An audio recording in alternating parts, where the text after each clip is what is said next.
Is that a good word for it? To be like in your guys' skits? It was weird. Low budget actors. So like you go up to girls at the gym and get free actresses. This was like a real production. Yeah, like casted them. Was like, can you play this role? And so I had met him, and I swear to God, the thing that I love so much about you is like, and I'll say this, I'll tell everyone this. I tell everyone this. You are so much like fun. It's like, I don't want to say more funny off camera, but like your natural personality.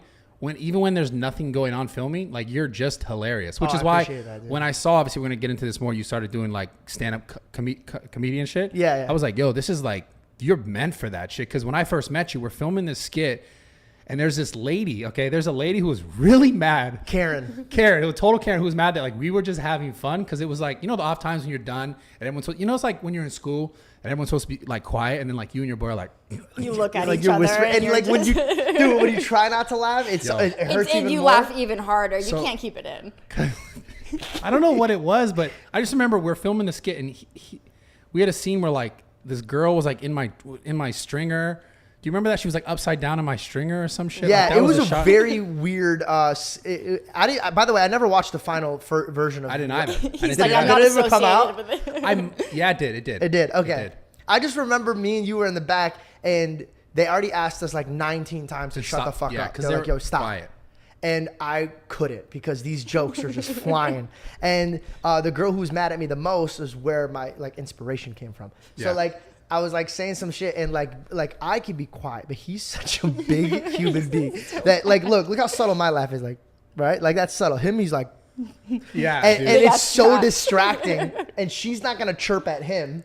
She's gonna chirp at me. She was chirping at him the whole time. And it was the funniest thing because I was like, yo, he has my back, right?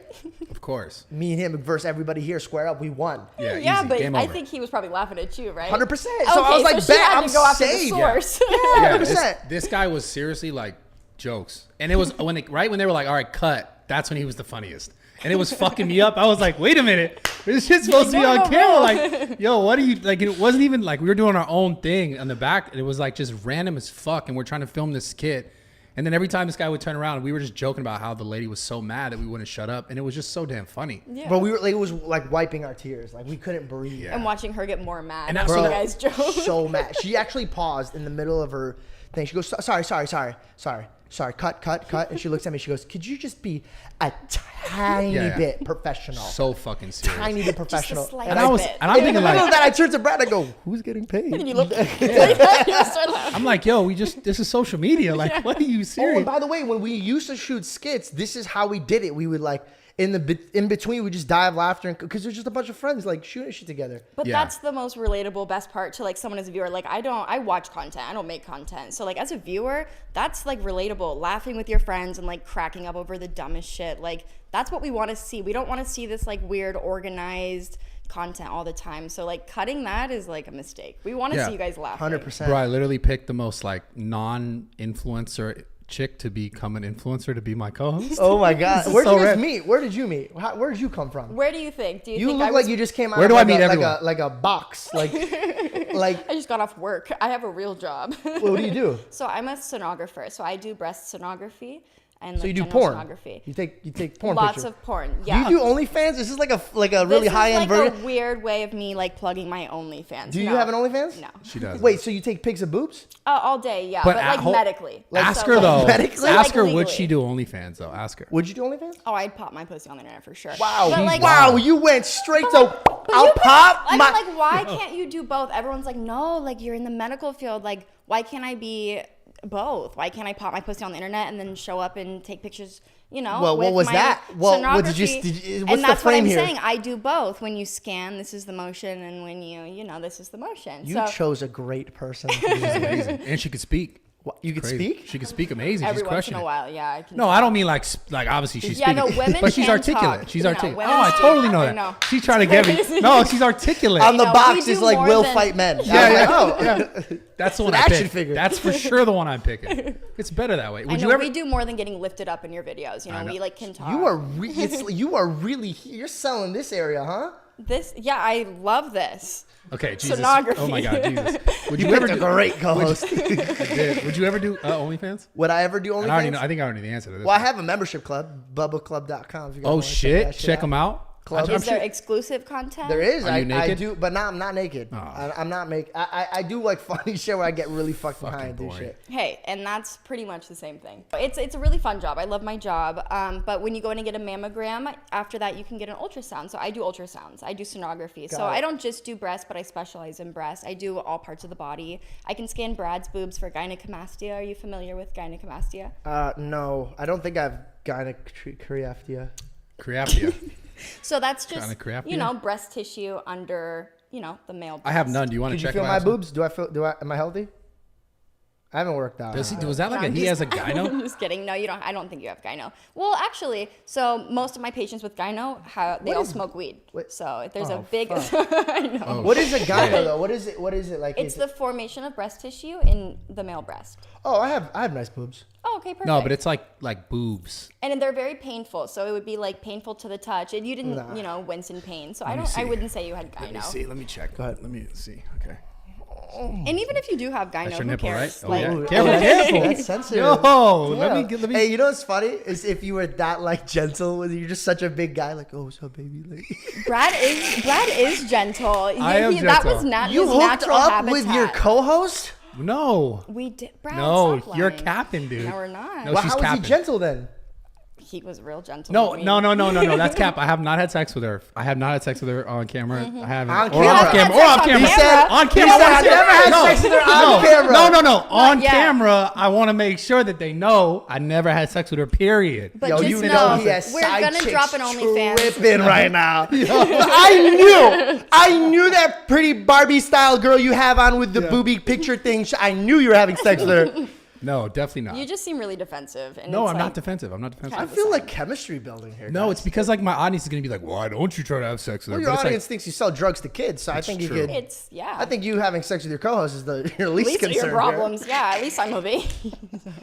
Wow. All right. no, Can't make those jokes. No, Blow my cannot face make when she says that. cannot make those jokes. Okay, let's talk about it though, because when I go to Google Bradley Martin, right? Okay. And this happened at my work, okay? How long have you guys when known you each other, by look the way? up probably a Hold on a year. second. Okay. Sorry. Ish, right? Sorry, go ahead. So when I had done my first video with Brad, I was an intern, okay, and I was in school. So when I had posted the video, it had gone viral. A bunch of my people that I that go to school with, my teachers had seen the video. They pull me into the office and they tell me, "Hey, you're gonna have to go out and start like trying to get a job now."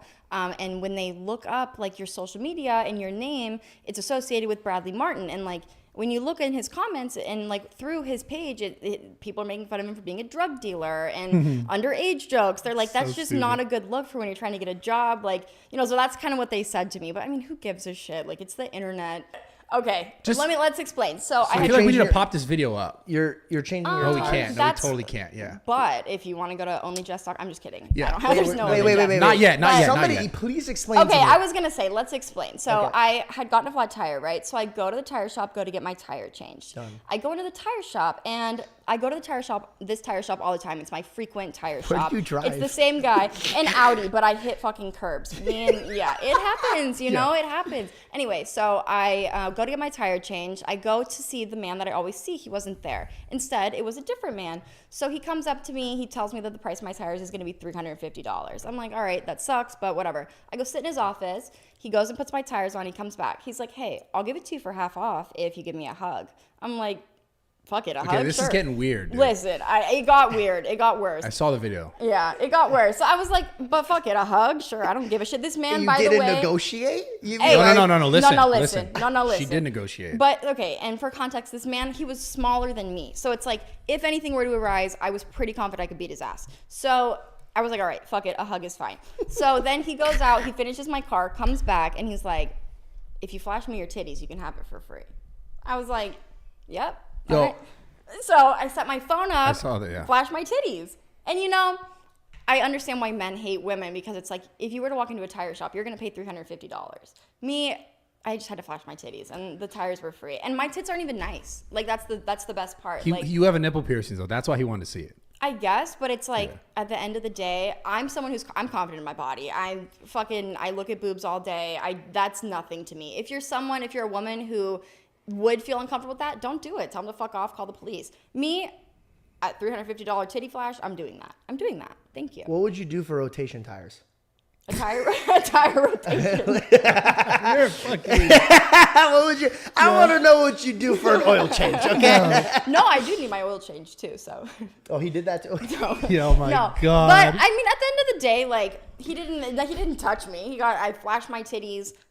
Not even 30 seconds, probably 1 second interaction, free tires. So I didn't feel bad about that. Well, now, if he asked for a blowjob, I would have been offended because I mean, at that point, I have to touch you. That's an intimate experience. I feel like this is a slippery slope, though. It's like it is a slippery slope, but that's why I said Great it matters. It is, right? Who you are. If you're a woman who would feel offended by that, and who was just like, oh hell no, call the police. Like, do that. So I'm just someone who's down for some free tires for a titty flash. Like, and that's who I am. And I know there's a lot of women who would relate. And I think Brad, if you were to go in a tire shop and he said, if you show me your titties, you can have this for free, I think he would do it. I think you show your dick for some free tires. I think you would too, though. Oh, for sure. What? Right? It depends how cold it is in that room. Yeah.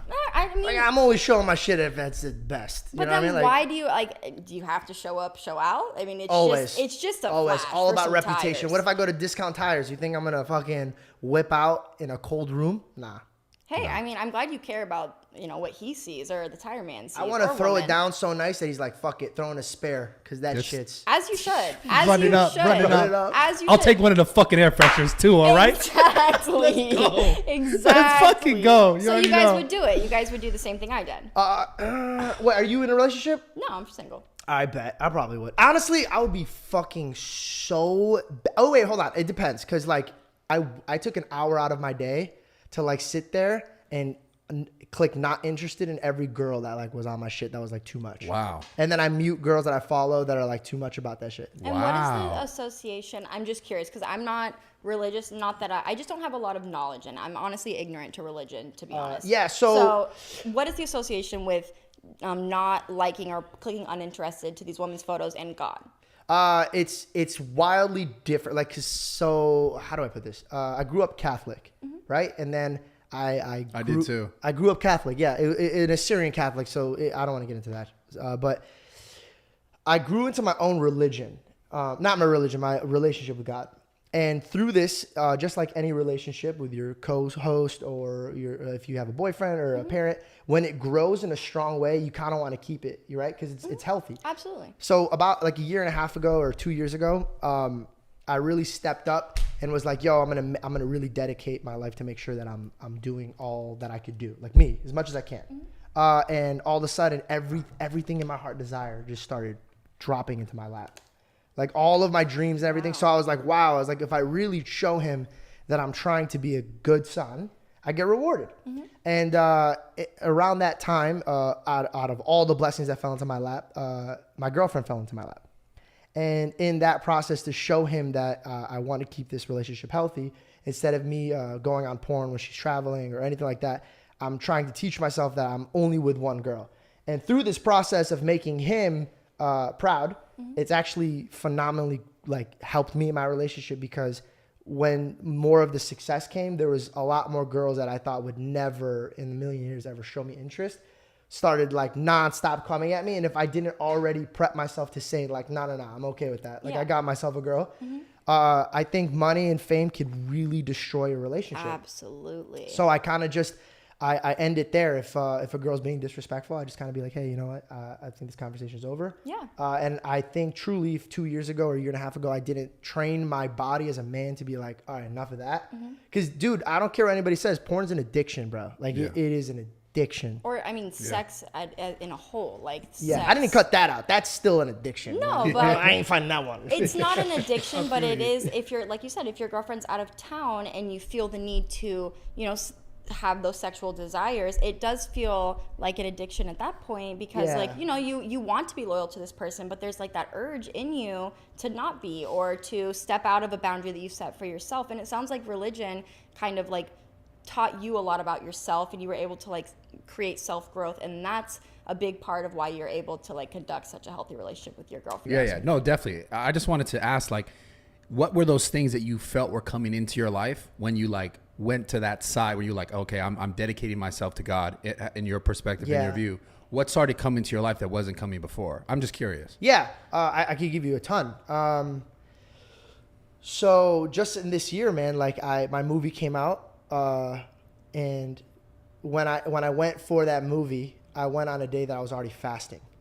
So he times the, okay, how do I put this? Because it is hard to express. That in itself, the fact that you were in a movie is like, oh no, in 1 incredible. year that I gave it all to him. So 8 years of being here, 8 years of being here and working hard and putting myself first, putting him on the back burner. Like, yo, I'm going to do my thing. And then when I have time, I'm going to put you first or bring you up. And then one day, it was like two and a half years ago. I had a lot of money and I have a lot of success but I was still finding depression. And I'm not a depressed person. So I was like, yo, that's weird. Because when I was flipping burgers at Five Guys in Arizona and I was broke as shit, I was abundantly happy. So I was like, all right, cool. And I like to self-reflect. So I always write what my feelings are and I reflect on them. And I was like, okay, cool. Maybe it's because my true happiness is with God and God alone. I could be happy flipping burgers with God on my side. And if I could be having all the supermodels or all the money, but with no God, it's like there's no purpose. Because I've literally been around billionaires that are lost. Absolutely. And you know more than anybody around these influencers that they go on the gram and they're like, yo, my life's great. They put that on and we all know. What's really going on. It's not. Yeah. So I took accountability. I was like, yo, no one's going to take care of me. So I sat with me and myself, and honesty is a very big thing. And I always bring my parents involved in everything I touch.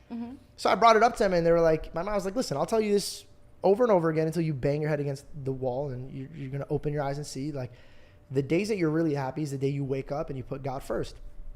So I just finished shooting my movie around that time. And I was like, all right, I'm going to put him first seriously. Then what does that look like, though? Yeah. So, okay, so like, the look like is like before I wake up and touch my phone and check how many people are in my DMs or how much likes I have. See, my idol became social media. So now I don't touch my phone. Sounds like my life. I wake up, I'm like, fucking internet. Immediately to that, right? Yeah. So sorry, my brain is all over because I want to make sure I say this properly. So I wake up before I do anything. I thank him for waking up. And then I ask him for the day's work. So I ask him to give me strength, wisdom, faith, and knowledge to take the days on for what it is. I don't want him to make my day easier. I want that shit to be hard. But I want the strength to carry on with that. And then with a year of doing that, my movie came out. It did so well that the writers and producers bought the movie that I wrote. From there, I went on to Impaulsive. And before I went on Impaulsive, I asked God to speak through me and make sure that I could speak with some type of knowledge. And then the audience loved me so much that I got welcomed on. And then that was right around the time my movie came out. So then I announced my movie. It crushed. And then they bought the movie that I wrote. Now we're going on to that. Yeah. Invited a guy that I looked up to. And I was like, yo, I want to be like that. And instead of me just wanting it, I prayed for it. He became a guest on Impaulsive and then looked at me and then all of a sudden wanted to mentor me. And then from that opened up this door for stand-up. And then so now, and then it's so funny because I'm overthinking. I always think everybody. Yeah, and Logan, literally, we had an argument. We literally got an argument. He looked me in the eyes and he's like, yo, you're too grateful, bro. He's like, you thank me way too much. He's like, you're doing your own thing. And I told him, I go, see that right there, that's the disagreement that I'll have with everybody. Because even though it was him, right, that put me on, if it wasn't him, God would have put somebody else, like Joe Coy or Andrew Schultz, that welcomed me onto their stage. There's so many people that could have opened that door for me. But if I can't show God how grateful I am for what he's already done in my life, then as a father, if I had a son and I gave him a gift and he didn't appreciate it, why would I want to give him more? Absolutely. Yeah. So I take that to consideration. So I thank him for everything. I actually, believe it or not, this is my most successful year I've ever had. In 1 year, in 12 months, I've made more money and more success than I've done in 8 years. I love it. You ready for this? I swear to you, this is not a lie, bro. For 1 year now, I've never asked God for a thing. For 1 year since? I've never asked God for a thing. I do not ask God for anything. I ask him to put what he thinks is good for me in front of me. That's it. And then I work hard as fuck. So this is the thing I want to, this is the challenging part, right? Yeah. Because obviously there's people out there who don't believe in God in the same sense. Of course, yeah, absolutely. It's a relationship. Right. Do you think that you sitting in the morning and saying, God, what is there for me? Those moments. Mm-hmm. Do you think that's also a practice of intention in bringing things in your life? Because now you're putting that that willingness, that energy out there in yourself. Like a process of like self-work. Like calling it out like into an existence. affirmation, all these things every morning, right? I do Bible study, right? Okay. And when I do Bible study, I truly look at the Word of God and I break it down. I'll take a verse and I'll really sit there, and it's so deep, bro. There's so many things that we read that we just read. And I talk to Christians and they go, yeah, Philippians, I can do all things through God who strengthens me. And it's like, bro, you guys sound like parrots. You guys don't even know what the word is. And I noticed I would call things into existence. I would literally, Logan even called this out. I will literally, and you could ask him, I say things and they will happen. And so I was like, yo, that's crazy. Because I literally been doing it like a lot. So I was like, where did this come from? And then everybody was like, oh, you call it into the universe. So I was like, all right, well, how do I bring this out in a biblical term? And then I read the Bible. I literally asked God, I was like, yo, if I'm on the right track, show me. And then randomly I opened up to the first page and it says, in the beginning was the Word and the Word was with God. And he said, let there be light. And he said that we're made in his image. And then I learned how your mouth could call into so many things. And then after I learned this, I started looking around the people that I was with. The person who's depressed always said he's depressed. The person who's successful was like, man, I'm going to kill it today. And I was like, whoa. So we're made in his image. And we literally were taught that anything you say, you will bring it upon yourself. Mm-hmm. And now people are saying it's like calling it to the universe. This reminds me, that's what I'm saying, intention. This reminds me of a trippy mushroom trip that I had. Oh, yeah. My second mushroom trip. I took a mushroom trip once and I was like, I literally started weeping because I put all my problems on a table and then I solved them out. But again, dude, I tell this to people all the time. Like, I could never sit in front of the camera and have somebody on the other screen believe in God as much as I can, because they're never going to have this relationship, right? Right. Because I put time into it. I'll text you and be like, yo, man, how's your day? Are you good? I'm putting time in this relationship. People can't even put time in their own relationships. So these people are greedy. They're selfish. All they want is them. So when I try to explain to them that you being with God is a working relationship, you have to do your part too. But basically, this is how I explain it to everybody. If you're driving your car, before you bought the car, right? You're like, dude, this car's sick. Nobody has it. Like, this is my car. Nobody has it. And then you get into this after you invested in it. And then everyone's got the same Everybody has the car. Yeah. But my point is this. You start noticing. It's also like on GTA when you have the car that you want. Yeah. And everyone else has the same car, but when you don't have the car, you can't find it. But why is that? So this is, I don't know, dude. But why is that? Because what energy? Because the fucking algorithm on GTA. What do you mean? Like, that's why, dude. That's the answer. It's a computer program. God had nothing to do with it. We're like having a deep conversation. He's like, no, GTA algorithm. No, he knows this. Bro, My guy knows what I'm talking about. It's because that's how it works. I mean. But go ahead. Let's get deeper on it. Okay, we'll get deeper on it. I truly feel with my heart, mind you, I might not be right, but I feel like it's because we invested in it.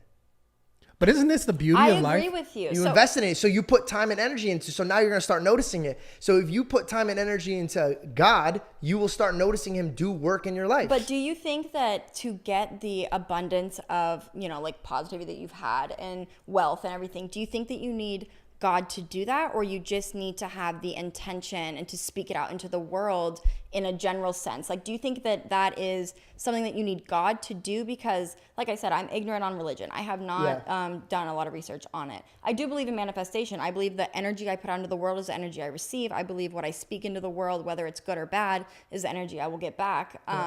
So I'm just wondering if you believe that the gift that you receive from putting out work and putting out positive energy is only through God, or if you think it can just be, if you're putting out good energy and if you're putting out like hard work. And this is what I'm trying to challenge you to, like, where's the thing where you're like, yo, this is, I feel like from obviously your own perspective, this is God acting on my part. Mind you, anybody who's listening, I'm not a priest, so no, of course. Please don't take my all of. No, this is just your personal experience. My personal experience. Yeah. So my personal experience with this situation is this. My God is a perfect God, right? So when He says something and He does something, it's not like a human where it can be taken and back and forth. So if He says, if you do this, this will happen. So I find this to be so cool to watch other people that don't know who God is do God's work. And God will say, if you do this, this will happen. And I would watch it from other people. I fell in love with God because I knew the word growing up and I was very observant. I like to people watch. So I literally watch the people do God's work and not know who God is and get His blessings that He promised you if you do it. So I'm like, bet. I was like, these people don't even know how they're getting it. I'll give you an example. I can't say names, but I'll say There's a social media guy, and he had issues with his father. Okay. But he never badmouthed his father, ever. And his childhood growing up, bro, was so unbelievably crazy that I was like, wow, he never bashed his father. And biblically, you're not supposed to bash your father, regardless of what he did to you. So this guy, dude, if you see what he has in his life now, like Lambos on Lambos, Ferraris on Ferraris, like everything, and he's such a good person. We were in a drive-thru, and he turns to the guy, and he goes, hey, could you buy the next 2 people behind me? And I go, why'd you do that? He goes, I don't know, man. Ever since I was a kid, I like to give a lot, but I don't like to tell people. I like to keep it between me. In the scripture, it says, if you want, there's only one place in the Bible where it says you could test me, ever. Oh, what the fuck? My bad. And he goes, if you give your 10%, your tithes. He goes, I will give you more. Because as humans, we're greedy. We don't ever want to give a portion, especially when you have a job that you're not working paycheck to paycheck. It's like commission, so you don't even know what you're going to have and how long it's going to last. So I was sitting with this billionaire, and we're overlooking this whole view. And I looked at him, he's a super Christian guy, and I asked him, I go, you grew up poor. How do you have all this? He goes, you want to be rich. He goes, give 10% to others, but don't let anybody know. He goes, do it for the glory of God, not for you. He goes, and watch what God will do for you. That was at the beginning of the year. And this year has been the most successful year of my life. So it's talking about giving in silence. You have to. This hand shouldn't know what this hand do. If you're going to give something to somebody and then go on social media or go tell your friend or even your parent or anybody, you now just took credibility for that. You're like, that's me. I did that. But if you do it, and when I do it, I do, hey, this ain't from me. God put it in my heart to do it for you. So this is from God. This ain't from me. Don't even thank me. I don't even want the thanks. You do that. So if there is a God, say hypothetically, for people that don't exist, that people think that he doesn't exist. Right. That's a great way to see if he does exist.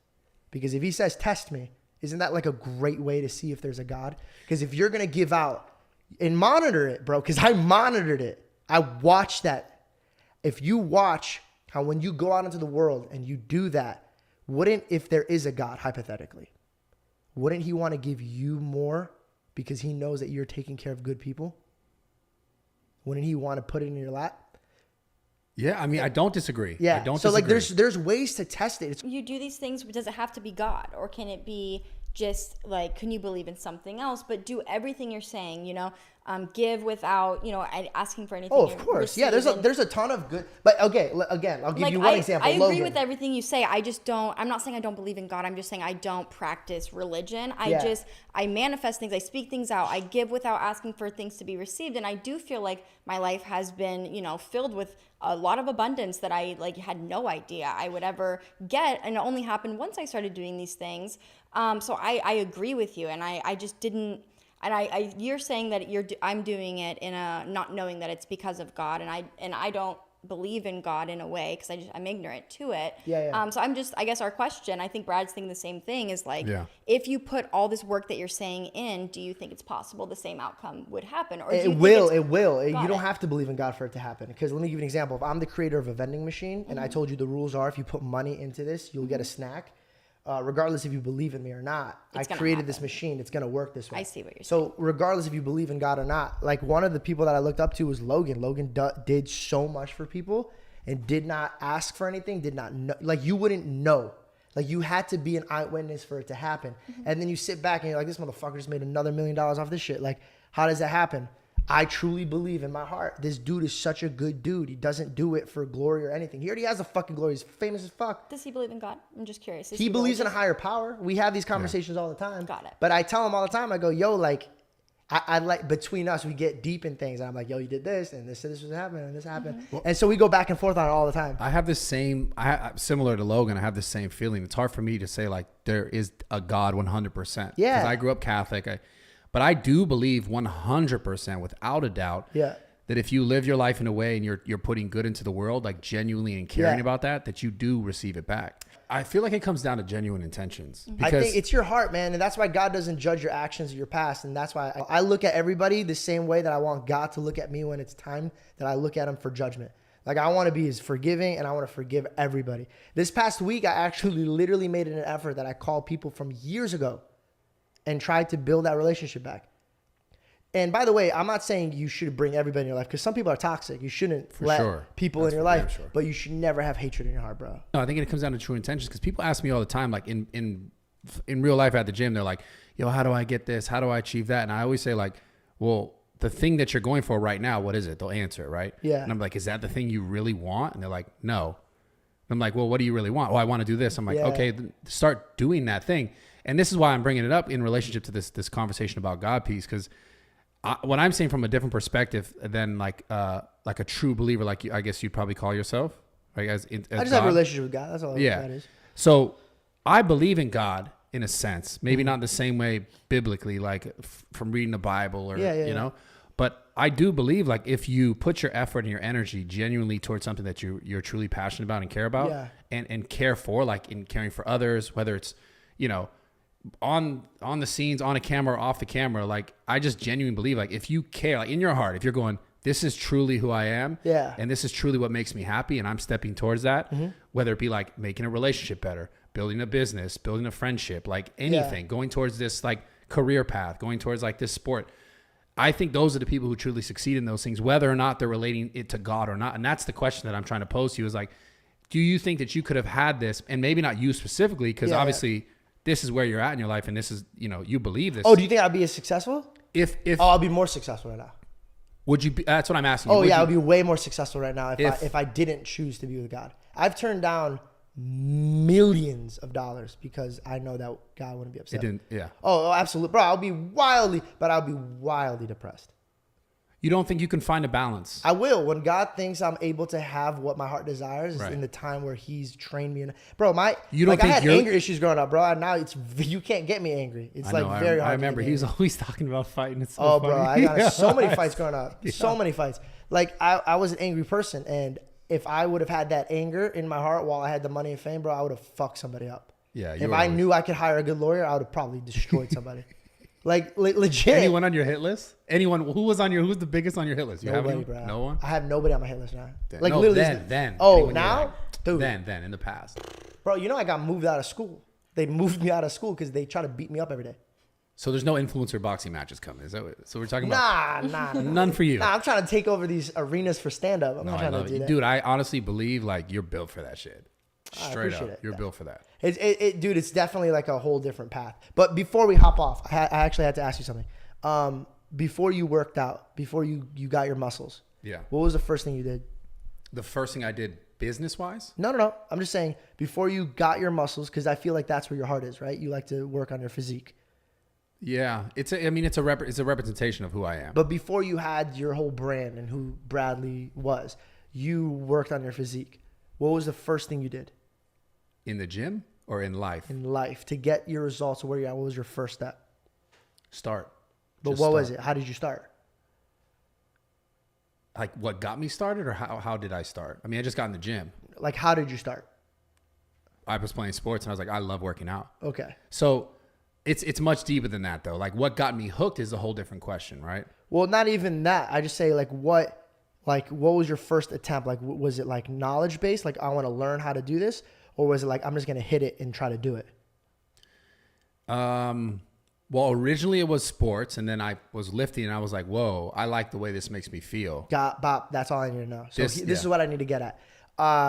Right here, what you just said. So when's the last time, realistically, you opened up the Bible and read it?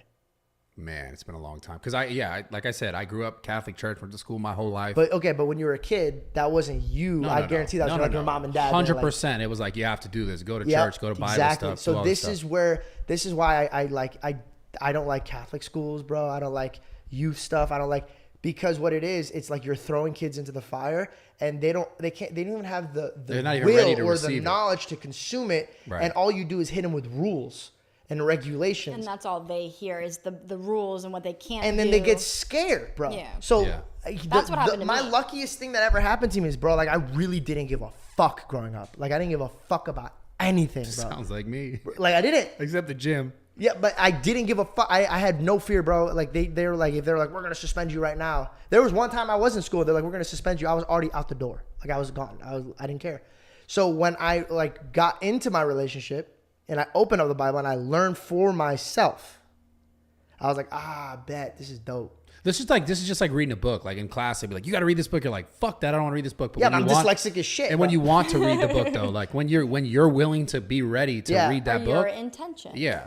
But that's what I'm saying. That's what I keep coming down to. This, like, is it just your own personal willingness and readiness to like receive and to be open? It was strictly selfish, actually.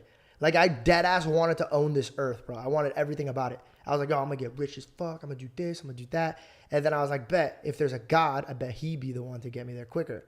And so like I started reading. That's interesting. Yeah. I started really interesting. Yeah, dude, I took that shit for like I'm like, yo, if he's all knowing, bet, give me that shit. I want to know. I want to know. Yo, so like it was greed, bro. And I went in there and I was like, blah blah blah, and then you're like, who's the giver in the room? I'm gonna go to him. I'm gonna go find the giver. 100%. I it like was that. straight up like I want this earth. I've always wanted a lot out of this earth. And so when I read this, I was like, bet. And as a young kid growing up as a teen, God was straight up telling me, he's like, yo, if you're chasing money, you're chasing your own death. Like that's a fact. You're gonna be miserable. That's and I'm watching people in my life open up like once a week a 6-figure check, and in their tear would hit that check, and not happy tears. They're just depressed. So when you see, like, if somebody gives you something and you read it, and that's going to stick with you regardless. It could be a false religion. It could be a false God. It could be whatever it is. But if you read something and they're like, this is going to happen if it happens, and then you watch that shit, you're like, all right, bet. So how many times is this going to tell me something that actually does happen in my life where I'm just going to be an idiot and just completely, like, get rid of it? So then, again, I got greedy, bro. So I was like a good Christian kid in Hollywood, right? I did pretty well, 7 years out here. But then I was like, how do I get more? And God said, he goes, if you ask for me, I'll give you your heart desires. I was like, bet. So like, okay, I'm only asking for what you want. And then my whole life changed after that. Asking what he wanted for you. Because then I found out, bro, ready for this, bro? The year that I asked him that I don't want, like, what do you want from me is the year that I all of a sudden started doing. So, okay. So wait a minute. And I didn't even know I was going to do that. So now we are not talking about intention because you're telling me you woke up in the morning and you're like, what do you want from me? You didn't say. No. So you like give me, or like, just give me what you have for me. Give me what I deserve. It wasn't what like. do you think I deserve for what I'm doing, right? So I asked for like tools in life, right? So I can't see the future. Of course. I can't see the future. None of us can. So I'm expecting God to see this future. There's actually a Bible verse. Half of your viewers are tuned out by now. They're like, I don't give a fuck. Amazing. Yeah, I love this shit. So there's a Bible verse that got me hooked when I was a kid, and it was about a guy who was blind. And he said, Jesus, I know if you just touch me, I will have sight. And Jesus spit into the dirt and took mud and put it on this man's eyes, which, by the way, I thought that was gangster when I read that. I was like, damn, you're just going to spit in dirt and rub mud on some dude's eyes? I'm like, yo, that's a God I can get down with. He's hilarious. And so he goes, walk to the river and wash your face and you will have sight. And I'm reading the Bible, bro, and I'm like, yo, anybody concerned about how he just asked a blind dude to walk to the river? Yeah, like, I'm dying of laughter. But then I thought about it. I was like, oh, dude, this relates to me. How? Because if I can't trust God to see things I can't see in the future, I'm a blind man when it comes to the future. I just got to trust God. So when I trusted God and I was like, all right, I don't know where I'm going to go in my life. I don't know what I'm doing. So here's my thing. Is that also not trusting in yourself? Because you're trusting in yourself to allow yourself to step closer towards whatever that is coming. I trust me less than I trust God. Yeah, of course. He's all knowing. If for example, if God exists. Right. But you trusting in God, right? Mm-hmm. Because he's not a man that's going and grabbing your hand and saying, hey, come here, walk this way with me. No, never. Actually, every single Bible verse, every single verse that's like outstanding. Like when I brought up the Lazarus one, he stood by the gate. He didn't even walk in.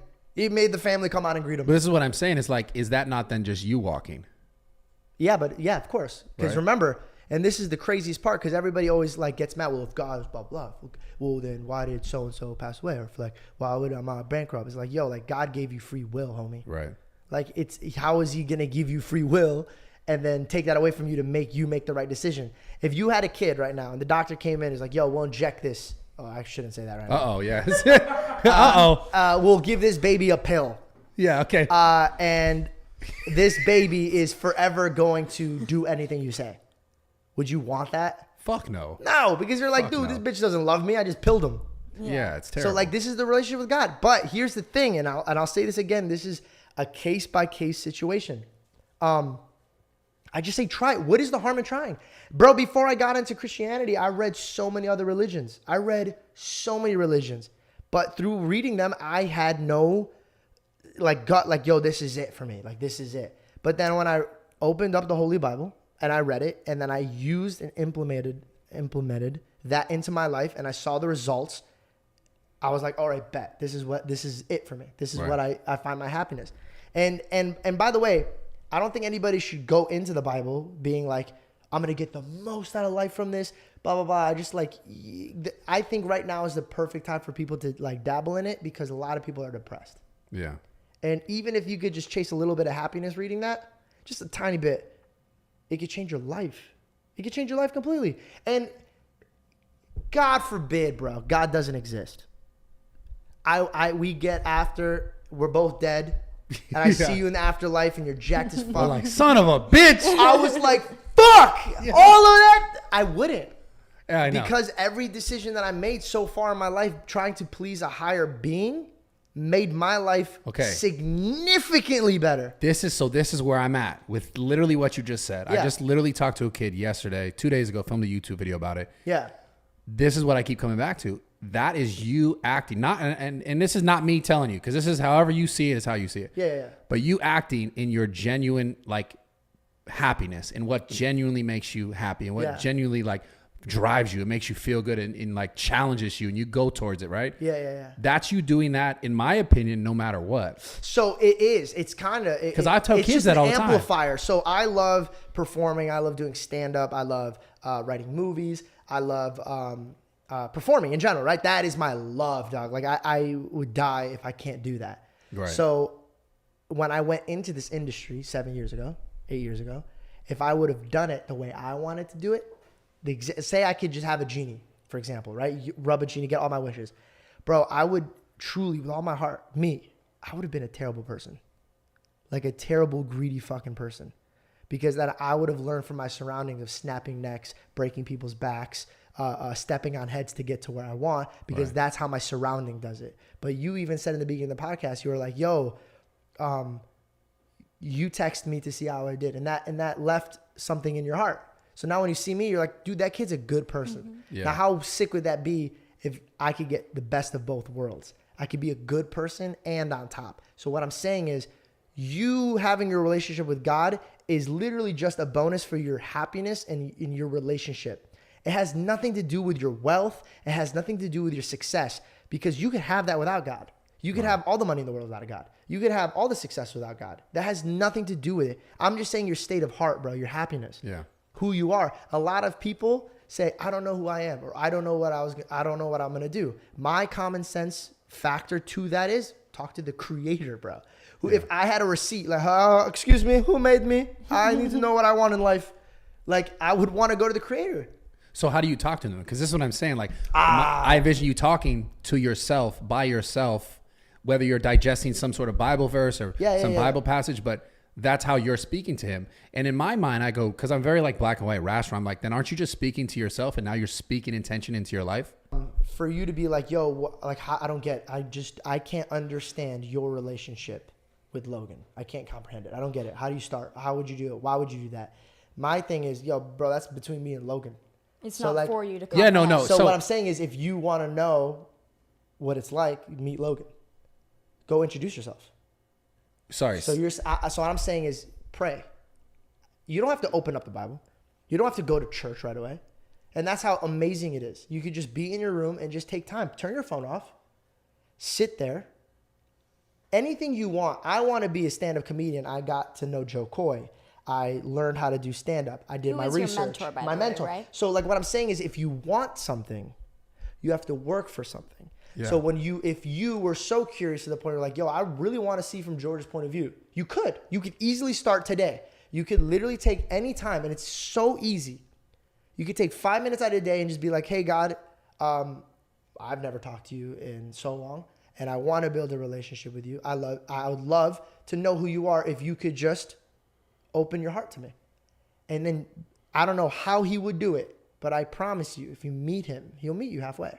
And I'll say this to anybody, boldface in there. Bro, I have so many stories that will blow you away. I've had just 10 or 11, 12 people that he will vouch for me that have turned to Christianity just from me saying like, bro, you don't got to buy a book. You don't got to go to church. Right. You don't got to anywhere. Just start by saying hello. If you want to have a relationship, say hello. So, okay, so flash forward. Let's say I have a relationship. Yes. I have a great relationship. Say I talk to him every day, right? Oh, bet. This is what I'm trying to, this point that I'm trying to make. It's just, obviously, like I said, I'm not convincing you otherwise. Yeah.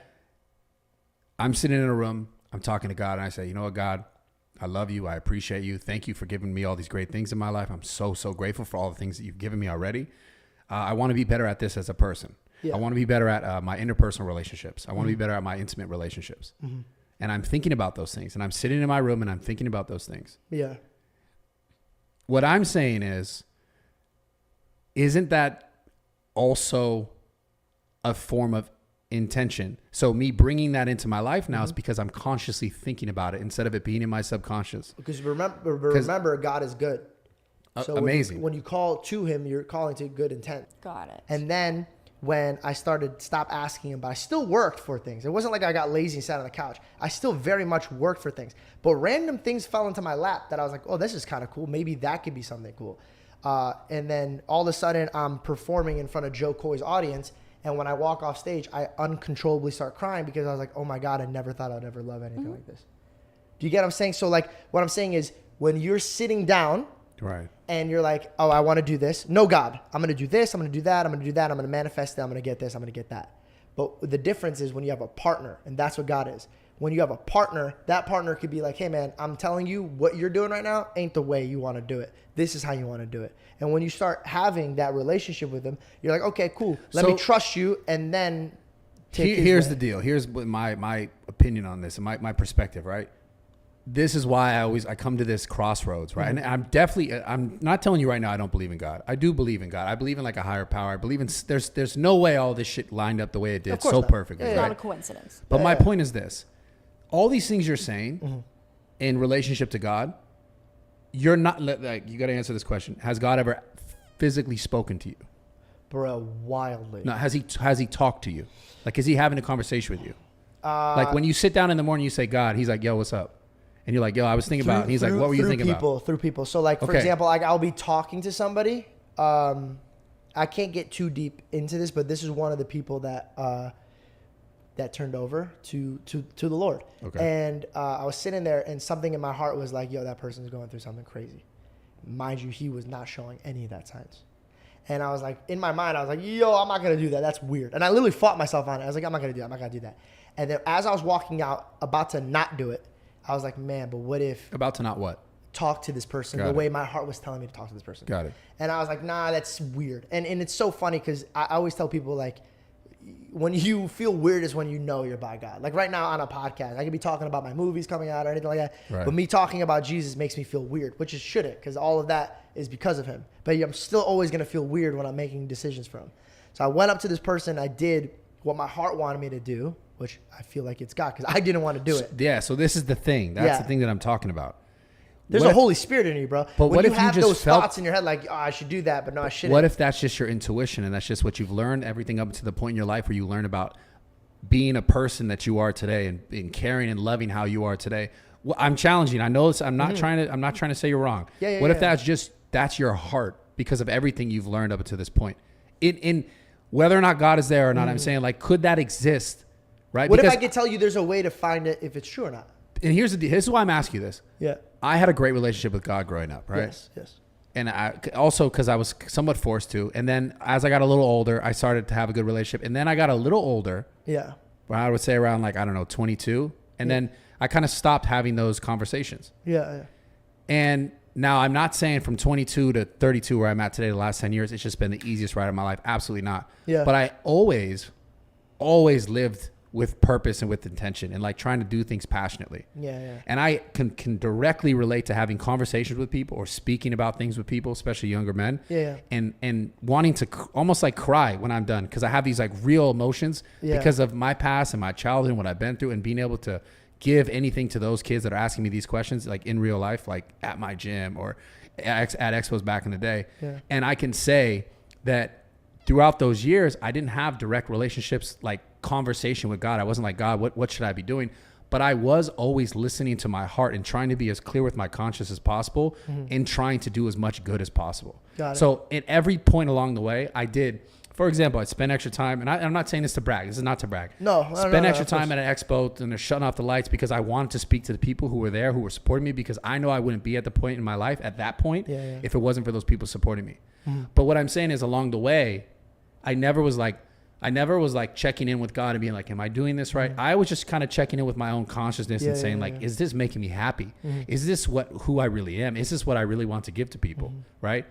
So the reason why I'm challenging it is because I grew up that way with God, and I had those conversations with God, and then I fell out in those conversations with God, but I still continued to see success and to see personal happiness. Now, am I the happiest person in the world in all aspects of my life, relationships, business? No, I'm learning and I'm still growing, but my willingness and my openness to learn and to grow is always there, because I know that's what matters in life, to be successful or to be happy or to give love or to share love or to be there for someone. Like, if I was not happy in of myself, how could I help make you happy or anyone else in the world happy, right? Yeah, exactly. So I'm constantly, doing inventory in my life, in myself, in my heart, like you say. Yeah. And you say it's from God. Or could it not just be from you and your own introspective of yourself? Can I ask you a question? Of course, anytime. If you had a son, I'd love to have a son, by the way, because I grew up without a father. This is a perfect question then. If you had a son right now, and around 22 years old. Okay. He just disagreed with you. He didn't understand your point of view. Yeah. And he left you. Wait. And you had the power to help him in life. Even though he wants nothing to do with you. Would you take care of your son? Of course. You may have left him, but that doesn't mean he's left you. I have this. The reason why I'm getting emotional is I literally have. It's so funny because I have this conversation because I like to challenge. I like to ask this question, but I have this literal passage like in my room. Is it footprints in the sand? Yeah. But dude, I have this little It's. I'll show it to you when we're done with this podcast. I'll tell you this, and you know what? I've never publicly said this in my life. When I was in the 3rd grade. I got held back and I lost all my friends, and I was getting beat up every single day, and I didn't want my mom and dad to know about it, so I'd just go in my room and then I would just pretend like I was happy and I was crying. And in the 3rd grade, it was the first time in my life. It was the first time in my life where I was like, man, should I even be here? Should I be on this earth? And it was the first day I ever didn't say my prayer. I went to bed and I could still see that dream, like it was like I had it right now, and all of my dreams were happening. Like all the kids were nice to me, and this girl named Lindsay in my class I had a crush on. She sat right here to me, bro, and she looked at me and she said, "Are we gonna hang out at lunch?" And that meant a lot to me because at lunch I would go in the bathroom and sit by myself. And then this kid named Bryce came in and he gave me a soccer ball. And in my heart, I've always wanted to play soccer with them. And then everything evaporated. And then this dark figure came into my face in my dream. And he said, "You have left the Holy One." And I got so scared. I just started saying God's name. And I was like, "God, please be with me. Please be with me. I'm really scared." And then this bright light came into my room in my dream because I was back in my room, and I had to bow my head. Years later, bro. Let me pause right here. 2 of the things that happened in my dream, I learned years later that in the scripture, the devil can't say God's name. He refers to him as the Holy One. And there was no way in my life that I was ever going to know that. And then later on, Moses couldn't see him and he got blinded. He compared it to the sun. And I remember in my dream, he was so bright, bro. I couldn't even look at him. I had to willingly bow down. And in the last scripture says, everybody will bow down, willing or non-willing. So as a little boy, I literally saw and felt God in my dreams. And you never read that stuff prior? I woke up and I immediately started crying. And I remember before I went to bed, I threw my Bible in the closet and I said, "Fuck this shit." I go, if there's a God, he's a piece of shit. I don't want anything to do with him. Before this had happened. Before I went to my dream. And I went to bed. So when I woke up, I was like, oh my God, I got to grab my Bible. And I grabbed my Bible and I was like crying and opening it. And as I was crying and opening, I said, okay, I don't get it. I don't get it. If you exist, then why would you leave me here by myself? And then the footprints in the sand card fell out of the Bible. And I've never seen that thing in my life. I showed it to everybody in my house, not one person in my house. And that's why when me and you were looking at each other and I saw your eyes gave me the same eyes that I had in the 3rd grade, bro. And I think deep down you know that he's been right next to you the whole time. And I think you have this, I don't know if it's pride or maybe a bit of tension and anger from your past, that you have so many questions for him, but those questions can't be answered unless you have those relationships. And I promise you, bro, and I don't know if that's why we've been drawn near to each other, but dude, I don't care how much you could look me in the eyes and say you don't believe in God or you don't care about God, but that man loves you, bro. And you can look around and see what's happening in your life. And there's going to be a time where you look him in the eyes, but I promise you, you may have left him, but there has not been a single minute in your life that he hasn't left your side. And every time that you have those moments where you turn back and you look and you're like, those are my darkest moments. Why are there only 2 footprints? Is because I don't care how strong you lift, God has been lifting you through those moments. And those footprints are his, they're not yours. And I know that's hurting you hard. Because, bro, like I see your eyes right now and it is literally the moments like this. And I couldn't be more blessed to have this on camera so I could watch this back myself. Because what you're going through in your eyes right now, dude, I know what you're feeling. And that feeling is that tiny bit of you where you're like, all right, I feel it. Yeah, I mean, well, it's like, fuck. It's a really interesting perspective to see you two, because you guys both say the same things. You guys both say that I sit and I put intention into things. And it's when Brad says he does what he does when he's alone, and when you say you do what you do when you're alone, it is very similar from an outsider perspective. It's just one of you is believing in God and one of you is believing in a higher power or doing things with intention.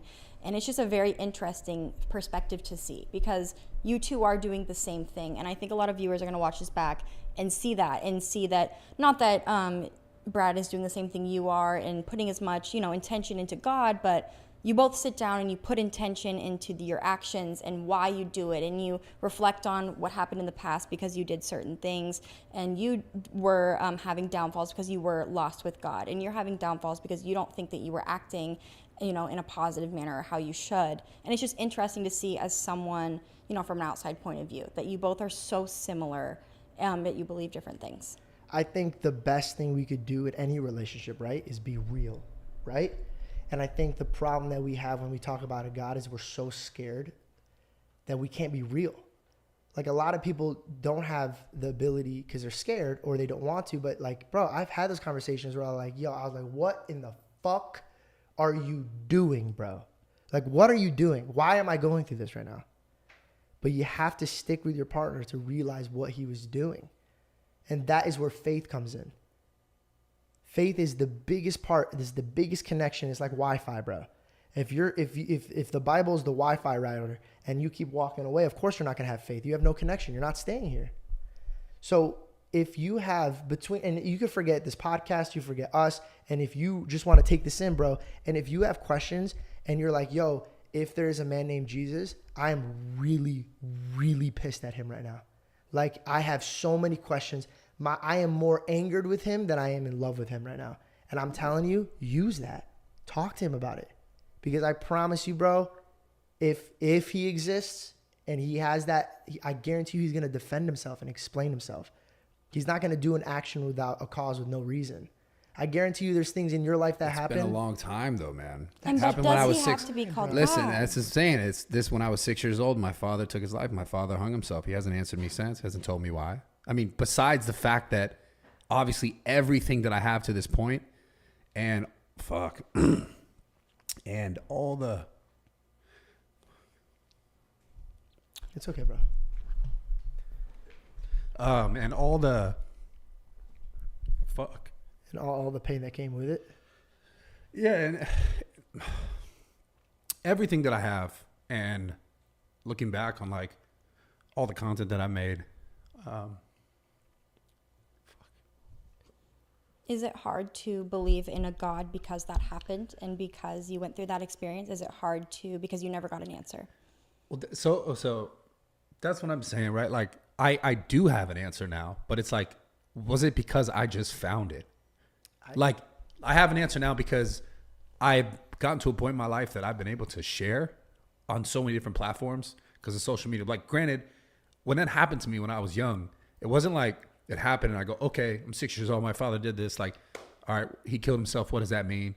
Like, you know, you talk about these stories about crying. Like, bro, I used to walk to school every fucking morning and go into like fucking alleyway just to let it out. Every single morning. And like, I look back on that shit. I look back on that and I'm like, that made no sense to me then. It makes sense to me now. But it wasn't like some God was like, yo, check this out. Like, I was understanding, okay, this is what I was trying to say. When it happened to me then, it wasn't like there was a road that it was like, yo, if you just keep following this road, there's going to be the internet and social media and Instagram and YouTube. These are things like, because none of that existed back then when I was 6 years old, right? And as I went through the whole process that I've been through over the last 12 years of being on the internet, the conversations that I have with people in real life at these expos, at these events, because I used to talk a lot on YouTube and I talk a lot of shit and never got that many views. We get a couple 100,000 views where I would talk about my life, what I've been through, what I think about it, like what I learned from it, how it made me better and how it can make other people better. And I would get such good feedback and response. Like, those are the videos that people really resonated. It really resonated with them. Yeah. And I was able to look at that rationally and be like, oh, as I got older, it started to make more sense. This is why I went through that in my life and why I was able to get to this point in my life, because I really genuinely care and still care to this day about giving back that, like, this is what I went through. This is what I learned. You can do it too. You could become better. Because like, it's really rooted in the fact that I grew up without a father and I wanted that my whole life. And I looked for it. And now I'm in a really cool position to give that, right? What I didn't have. But so many people like never get that. They never get that like ability to find out why. Like, some people, they could take that 6 years old, then they're 16, 17, 20, they kill themselves, they kill someone else because they're so disappointed in how they got there and where they're at in their life and why did this happen. Like, I've had all those thoughts. Why this happened to me? Am I not good enough? Like, what is wrong with me? Why did my dad do this? Like, what does this mean? What is life? What is death? What's the point of all this? And I've gone through all that stuff, right? And the reason why I have this tussle with God is like, I know of so many other people that went completely that way. Yeah. Right? Who also believed in God. Yeah. And that's why in the beginning I said that doesn't. So in my mind, I'm like, okay, yeah, I have it. I'm here. This is amazing. And I'm so grateful to be able to be in this position, to have this opportunity to talk to young men and to share where I've been in my life, especially being a figure who's looked at like, oh, this is a big, tough guy. Like, I'm just a human, man. But I also know about everyone else who, because I have conversations with these kids who come talk to me and they say, yo, I heard what you said on the podcast about this. Because I've talked about this stuff a lot over the years. Yeah. And those people come up to me and like people would cry to me. People would share their life stories. A lot of people's lives. Well, I've had people tell me that in person. I've had people tell me that on the internet. And this is not me at all trying to say. How many people do you think I didn't even tell thousands. I'm sure. So, and I've literally had hundreds as long as it was one. I mean, that's why you did all of this. And this is the thing. I'm not saying like, yo, hey, go Brad. But what I'm saying, the thing that I have this issue with is like, yes, I got here. Yeah. Right. And I'm here. Yeah. And I was able to do that. And there's those hundreds of people or thousands of people or whoever knows how many people. Right. Yeah. But there's so many other people who like moments completely destroyed their lives. Yeah, absolutely. So I'm like, I just have this tug of war where I'm like, it's not that I don't believe in that. I just don't like. You like, why? Why? Because I'm a very like rational person. I'm very black and white. Yeah. And I go, okay, it does make sense to me why that happened to me now. Mm-hmm. And it took 20 years to figure that out. Yeah. Right. Because when I was about 26 is when I started figuring this out through like my content and then like having interaction with people being like, oh shit, that really meant something to that person. The person came fitted out in all my gear and they're crying to me. Yeah. They're telling me about their life and the things that I said. And I'm like, holy shit, like, thank you. Number one. But like, it made sense then, but people live their whole lives and it doesn't make sense, the things that happen to them. and they still believe in God. It feels like you have this perspective that you have, if I put my intention to this, these things will come. If I put my energy into this, because you know that at that point when that happened with your dad, you were in your darkest point, it could have ruined you if you let it. But you chose to not let it ruin you, and you put the work in to not let it ruin you and to better your life and not let it go down this path. And I think that's why you're at the position that you are, because if you were to just sit back and kind of let God deal with it, maybe you wouldn't be where you are. You had to put in a lot of work to get where you are. And maybe that's why you look at things in a way of, if you put the self-work in and self-improvement, because that's what you had to do to get yourself out of that rut and to be where you are, because it could have destroyed you. It could have taken you a different path if you let it. You could have coped with drugs. You could have coped with, hurting other people, but instead you said, no, I'm going to go to the gym. I'm going to put positivity out. That's the thing in the beginning. That's why I lived with the gym was my thing, because it was an escape. It was for me. So like my brain is constant. Thinking. I'm talking to you and I'm thinking about two other things at the same time, having this conversation. So much of that. And I always noticed, like, since I was a kid, I noticed that, because very early on, and I've said this story before. I remember once my mom told me, your dad is gone. He's not coming back. I remember being like, what the fuck does that mean? And then for so long, I'm thinking like, what does this mean? And like I told you, every morning I'd walk to school, I'd go on what we call like the little cut, and then people would like smoke weed and stuff. I never smoked because I was afraid of drugs, because my dad, I knew he had done drugs. And I was like, maybe that's what led him there. Long story short, like I would always cry and I'd think about these things and I'd be like, but why did I end up here? Right. And the point is like, it didn't make sense to me. Like when I found the gym, I was able to escape just all those thoughts. I was able to be like, okay, when I'm in the gym and I'm lifting weight, it's so much harder to think about my childhood, my life, my past, my dad, the thing that makes me feel bad, like all these things. Like I realized like, this is just like nothing else existed. Yeah. So that's why like I got so in love. I felt so in love with it, because it's like, how could I not want to do the thing that makes me feel like I can be calm? Yeah. Do you still feel the same about the gym? Yeah. Absolutely. It's changed. It's never wavered? It's absolutely changed a lot. It's changed a lot, but there are still moments like I know now I have other mechanisms of coping with it, which is like straight up just talking about it, like therapy, right? Or meditation on my own personal time, right? Mm-hmm. Therapy as well was another way that I did, like I said, not with obviously on podcasting, which I made it seem like with a therapist, right? Yeah. Meditation, the gym now is like, I notice if my brain gets really loud, if I can go in there and just like focus on that, like it can kind of like quell that thought. But yeah, I would say for like 24 years, it was like really just about avoidance. Mm-hmm. Now I have a different relationship with it, because I have different outlets of releasing that emotion or that energy. Would you say it's a healthier relationship? Way healthier now. But it took me, like I said, like 26, 27 years to get to that point. Mm-hmm. But anyways, when I'm talking about this with God, it's like and I told you straight up, I have that passage in my room, and I'll show you that as soon as we're done here, because I want to believe that thing. Yeah, absolutely. Well, first I might get disrespect you by saying like, I get where you're coming from. I didn't deal with that, but I have fortunately talked to people and understood their point of view, and they discuss a family member taking their life. The power of free will is its power. Now, the decisions your father made up until that point, you were very young. You don't know his demons. You didn't know the situations he was placed with. Yeah. I know all of it now. That's true, the thing, yeah. But when you were going through it, what I'm saying is his actions were his actions. They weren't made for you, bro. They weren't made to destroy you. Did it destroy you? Absolutely. But what I'm saying is you moved on. And what I'm saying is when God works with you, even though you felt like he's not, because I know you say, I get emotional so much, I could cry. Bro, that to me, I feel like that when God's doing work in my life, bro. I get emotional because the feeling is so overwhelming. So what I'm saying is that situation was so unbelievably bad, and you couldn't give me enough days to paint it out to you. But what I'm saying is what people deal with now, especially during our time now, bro, how many people you're stopping from doing that to themselves is at such a higher level. So what I'm saying is And it's so hard because I want to choose my words properly. If you could change anything right now, would you? Nothing. And I think God knows that. And I think God put that in your heart. And as much as you say he's not a part of your picture, he gave you that strength to move forward. That's the thing, though, right? It's like now I would say that. Yeah, because you're getting wiser, bro. The Right. older you get, the wiser you get.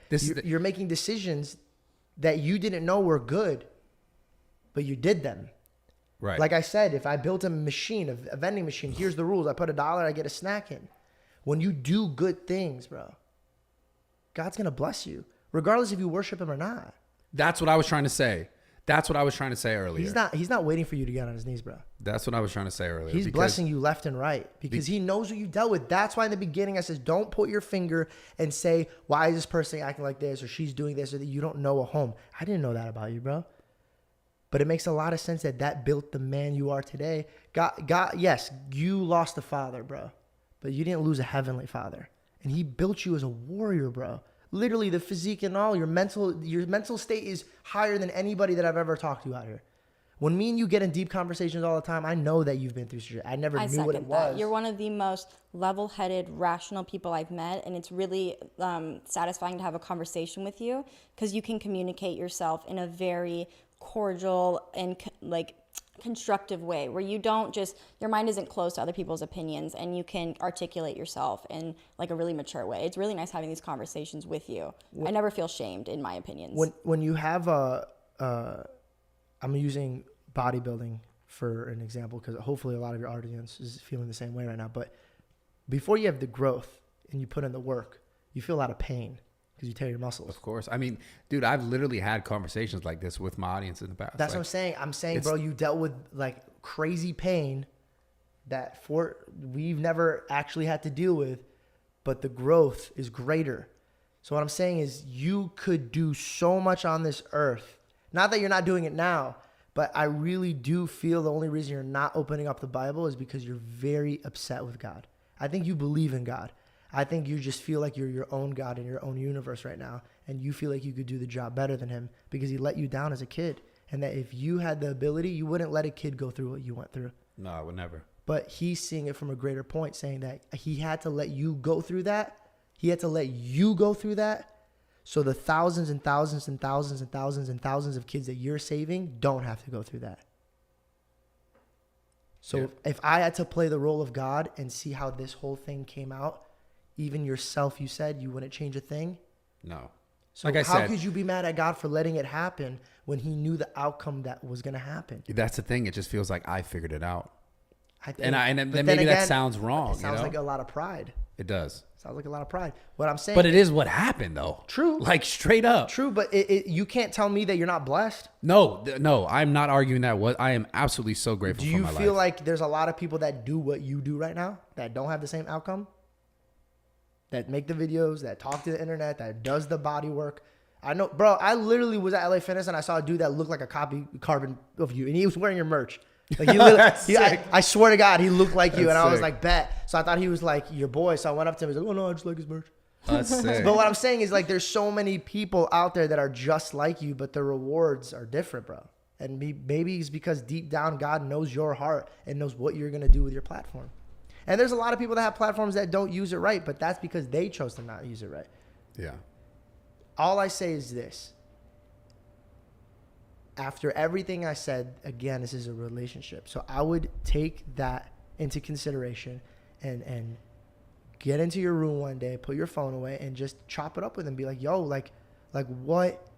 Why did I have to go through this? Why couldn't you help me prep this? Why didn't you show yourself? There's so many questions I have for you. Like, why did you have to go through? Couldn't you get to where you're at now without losing your father?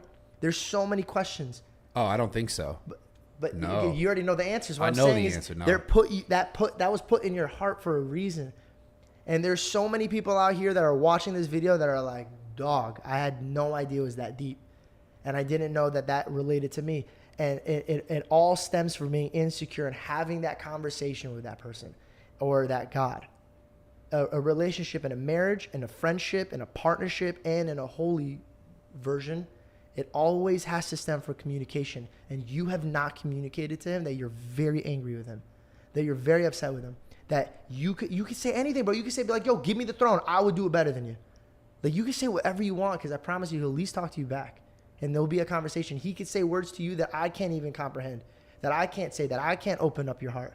And just imagine, say hypothetically, I am right, that this crazy Middle Eastern kid, there is a God, and that you talk to him, and it opens up your heart. And not those thousands that you just saved become millions.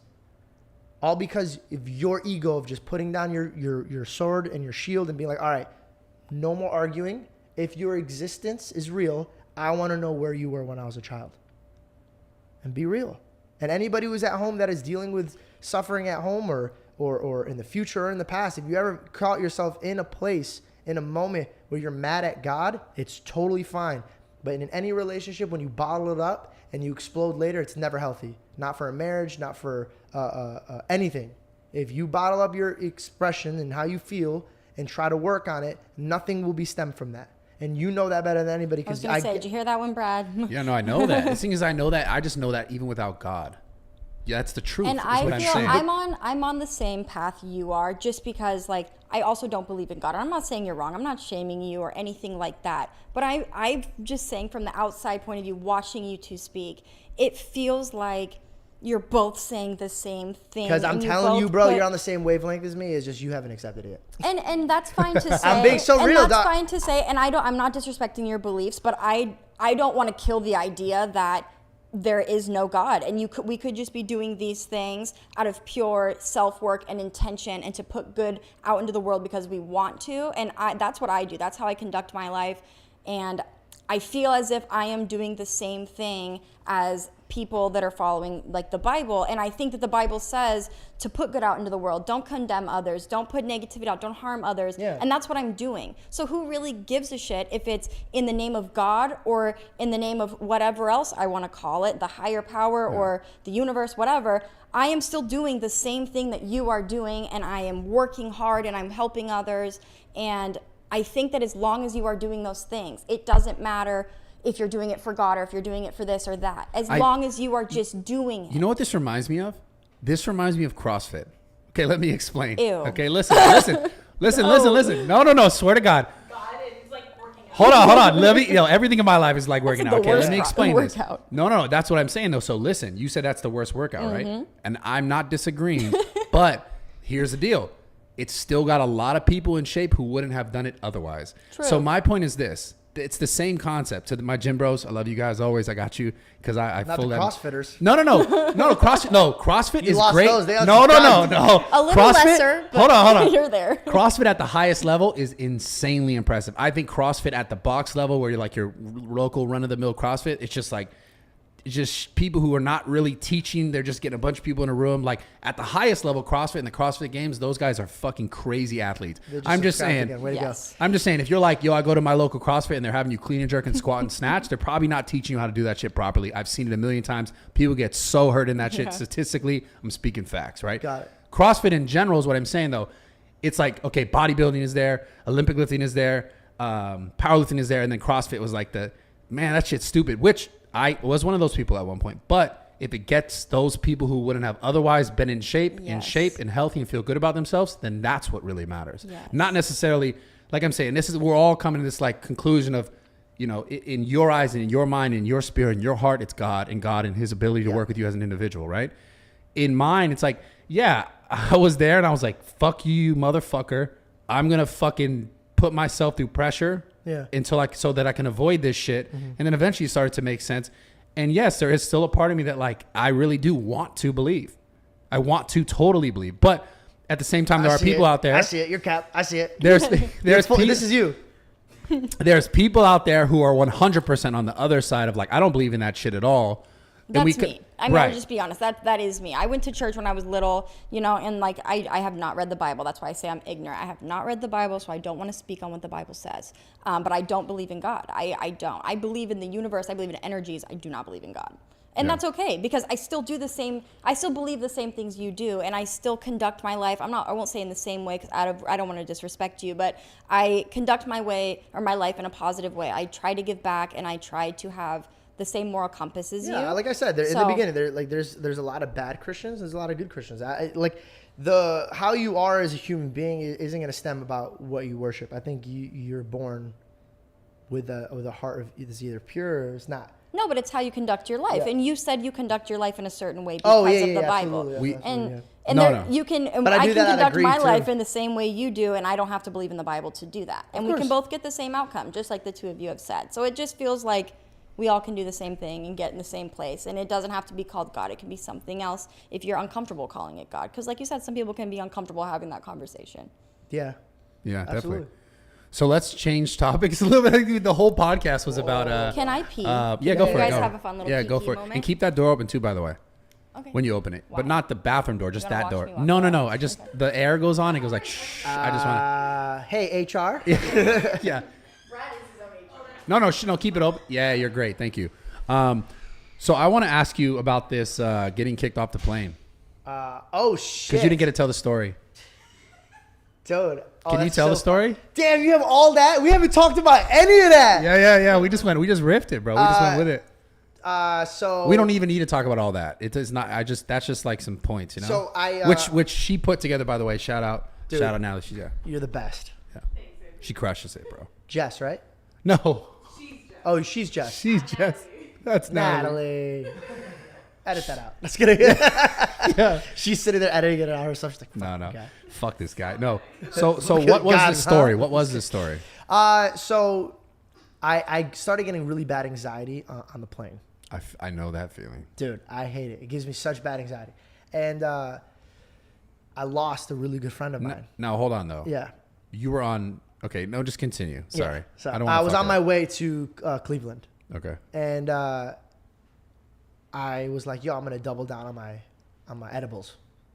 So because one, I kept crying because I lost my friend, and I was like, if I get high, I'll laugh, I'll forget about it, and then I was like, oh, turbulence, and I was like, all right, double down, you know what I mean, like double the laughs. But this is my thing with edibles. I'm like, yo. Oh, I don't take edibles, so this is why I didn't know. Got it. I smoke weed. Got it. And my You friends take fucked edibles. up. Oh, I fucked up. Okay. Big time. Because edibles give me anxiety, like to the craziest degree. Oh, bro, just wait. Okay. So I'm sitting there, I'm watching Born Identity.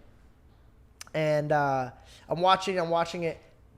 First edible kicks in. I was like, Bop, yeah, this is nice. Yeah. Turbulence starts hitting. And I'm like, nah. So they didn't equal out, bro. I started getting paranoid. I was like, oh no.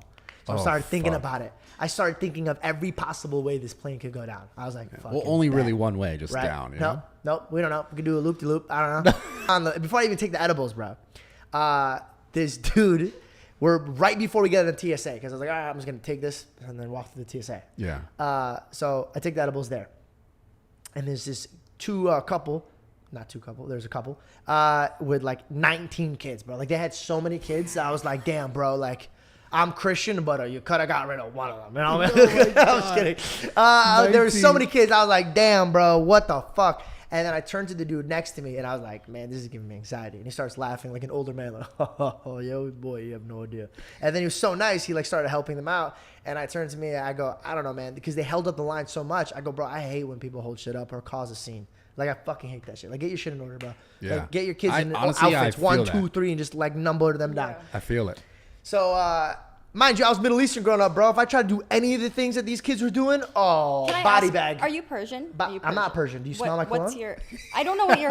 Is that why you thought I was you Persian? have. We didn't bring this up yet, but you are like giving me PTSD right now. Well, yeah, I know my yeah, ex is watching this. You look just like him, like That's spitting funny. imagely good-looking weird. dude. But sorry, Let's go. I also have to say, are you poor? Because why doesn't the water work in the bathroom, water or did doesn't you work? set me up? Damn, she The said, are you toilet- Persian and are you poor? The toilet. No, Persians are not poor. Okay? Wait. Middle What Eastern people are happened in very there? successful. What happened in there? Bad things because I didn't get to flush. No, he's talking about your relationship.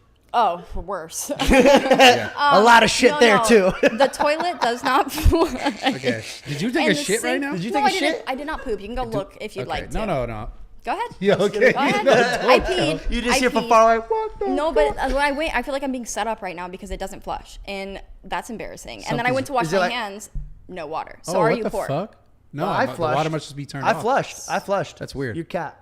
See? Does someone want to go try for me? No. Here, you guys. Okay, continue the story. I'm gonna figure this out right now. It's What do you actually mean? I'm telling you. Can you want me to fall recap into of the bathroom? story a little bit? While I hear? guarantee you the toilet's fine. Yes. Where are you going? Oh my Continue the god, story. I think Brad has a piss fetish. He just wants to look at my pee. That's all. He just wanted to see how hydrated you are. Yes, definitely. Just to fill you So what are you? What's your ethnicity background? I'm a Syrian. Oh, you're Syrian. That's awesome. Yeah. Nice. I peed, right? Did she poop? Okay, update. Jess is 100% telling the truth, and there is no running water there. None. Did you pay your bills? I thought you sold drugs. Aren't you rich? You're literally poor. Dude, what the fuck is going on right now? We just talked about Didn't how you got just all this flush the toilet? success. Did you break my fucking I guess toilet? I have running water. I'm sending you the invoice, you fuck. What do you think? I broke it?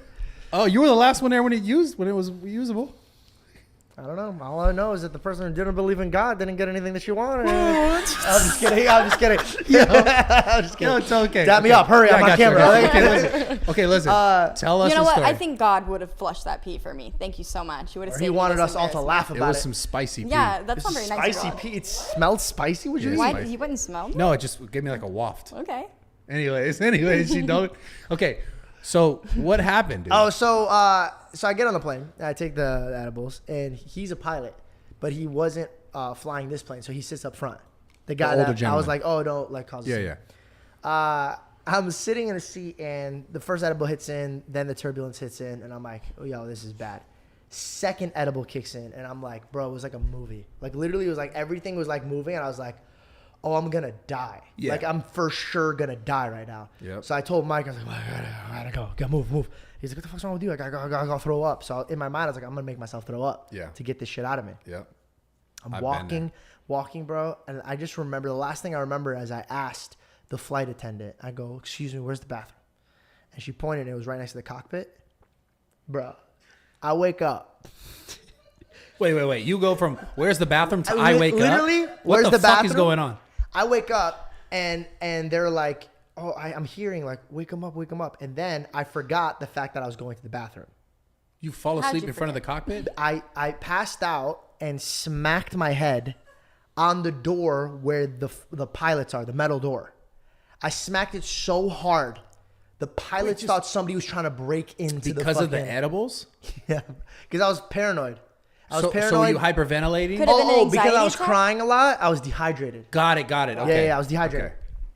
So, pass out, smack my head on the thing, but I smacked my head so hard, bro, that Wait, the pilots hold on. completely freak out.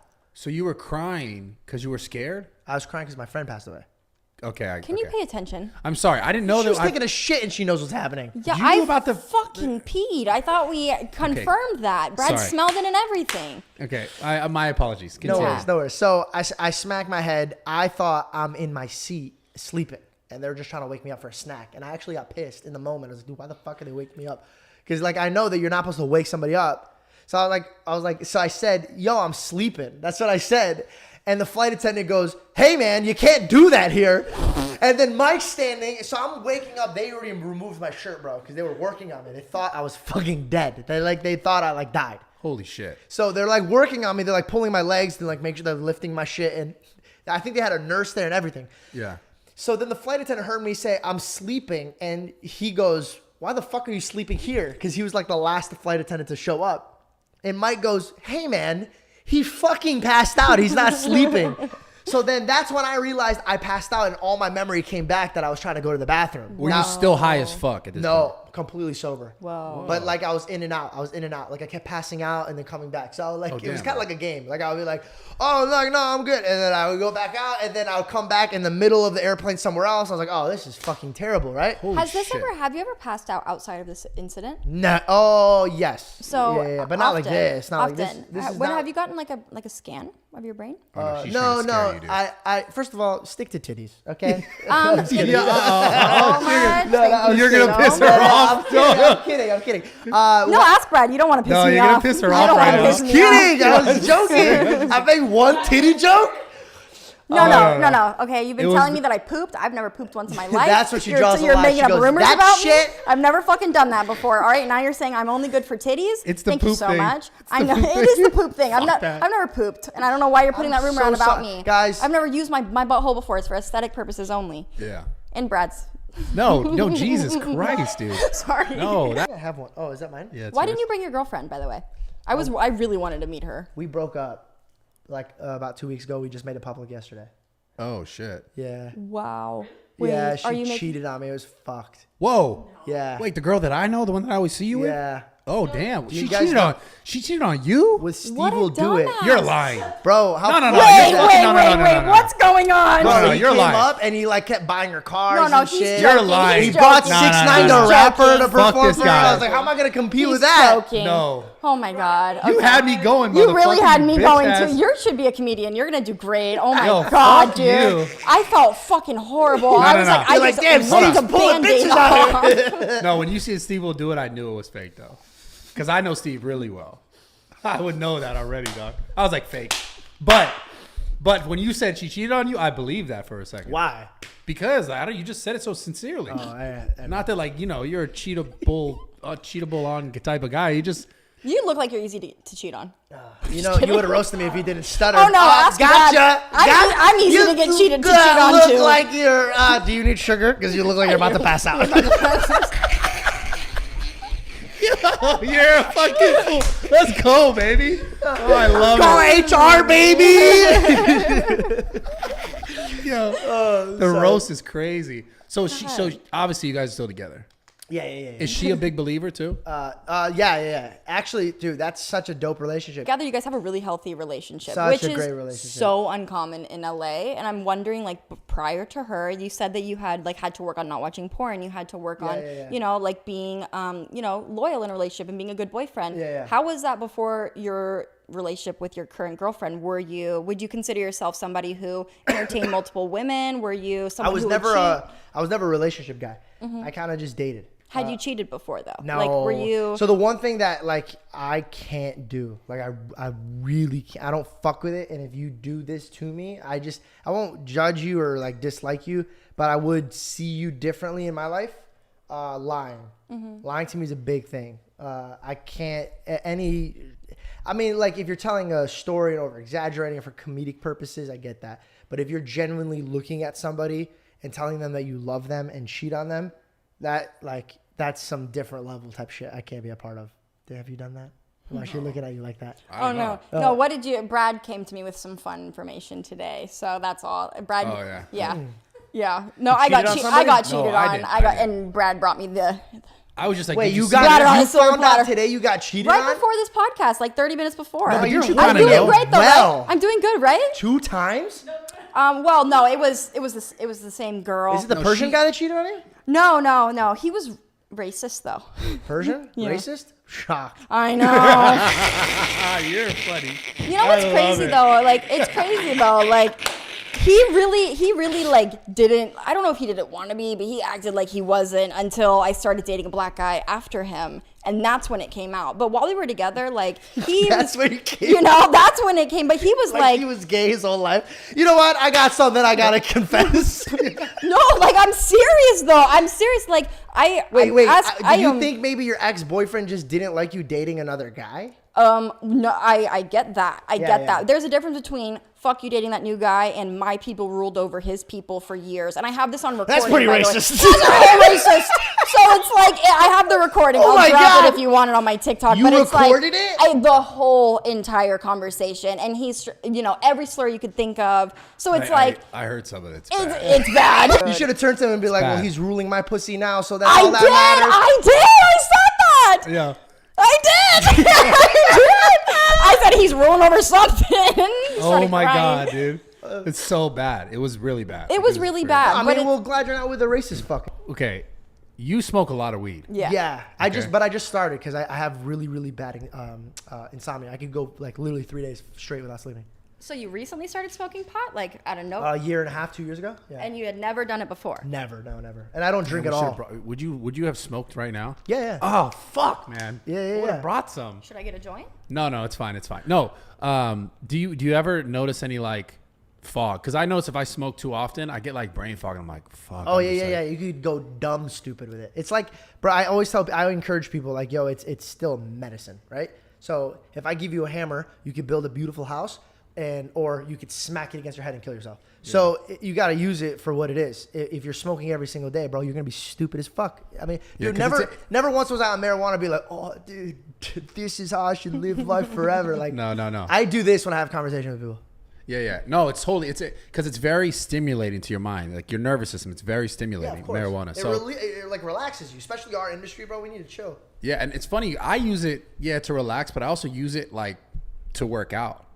I'll like, it's like a little pre-work, like not, I do not eat edibles. Edibles will ruin my life. I've had terrible stories, terrible experience with them, but I will like a little bit of caffeine and like a little bit of marijuana, not like crazy where you smoke, a bunch of like, oh, I smoke like a whole blunt or a whole joint. I can't do it. I can take like 2 hits, go into the gym and be like so fucking focused. Yeah. Now, I know a lot of people that do that. A lot of people, and this I can't do that, bro. It's crazy. Now, here's the thing. I can't do it if I try to smoke at home, or if I try to smoke like, let's say I smoked at the gym and I was like waiting for like an hour and then I tried to work out, won't happen. I'll be like, nah, I'll do it tomorrow. So I have to like smoke. Seriously, I got to smoke and be like, smoke, and before almost like I'm getting high, I'm go right into the workout, drink a ton of water, and I get the craziest pumps. Straight up. Dude, if I smoke anything, I'm like, bet I'm sleeping right now. Because think about it, I only started at 2, like... Right. It's a tool. It's 100% a tool. It's how you use it. Yeah. That's the most I important have part. a rule. I don't ever work on marijuana.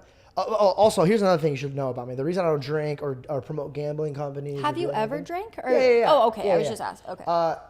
I don't do a lot of the things because I've watched my family just fall apart from that shit, bro. Mm-hmm. So like I got super blessed that my mom, dad and sister and me, we made it out. We made it. Like we did good in life. We didn't have any chains to anything. But unfortunately the people in our bloodline very much lost everything from it, and we had to help them out. So when I was watching this happen and rebuild and talking to my cousin and telling them like, everything's gonna be good, I can't promote stuff like that, nor do I do it because I'm like, one, I'm an addict. It's in my blood. So that's why I don't gamble, is because, dude, when I do something, I have to do it all the way. And Steve will do it. George will lose it. That will be my nickname. George will lose it? George will lose it. And I'll just lose everything. And so, like, I just monitor myself. And you know what? I think people should do that more often. Because, like, even though we cut out a really good conversation. I wish one day we could actually come here and like have a good conversation about it. Someday. But everything's good in moderation. Mm-hmm. Like you have your own version of it. I have my own version of it. You can't just like, I can't take your fucking workout routine and go to the gym. Do you get what I'm saying? Like everybody needs to do their thing at their pace. Mm-hmm. Well, that's the thing in life, right? Like we all learn at our own pace. We all like digest information and where we've gone and where we want to go based on the things we've gone through, right? Yeah. And let's say, for example, I was talking about my father earlier. It took me 20 years to be like, oh shit, this makes sense now. It's starting to make sense. And now it's crystal clear, right? Yeah. But for someone that could have took 40 years. My point is like, we only know what we know with like how we know it based on our own ability to process it and all the things we went through, right? So it's all about how all these things like marijuana, all these things, it's all about how you use it and your intentions that you put into it. Like, for example, I notice this firsthand. If I smoke like 3 times a day, and I'll smoke, then on the next day I'll do it, and I'll be like, 3 days go by, I'm like, I didn't get shit done. Yeah, I'm a fucking piece of shit. You have smoke during the day? Well, so that's the thing, right? I try not to unless it's very strategic. Do you smoke? Mm-hmm.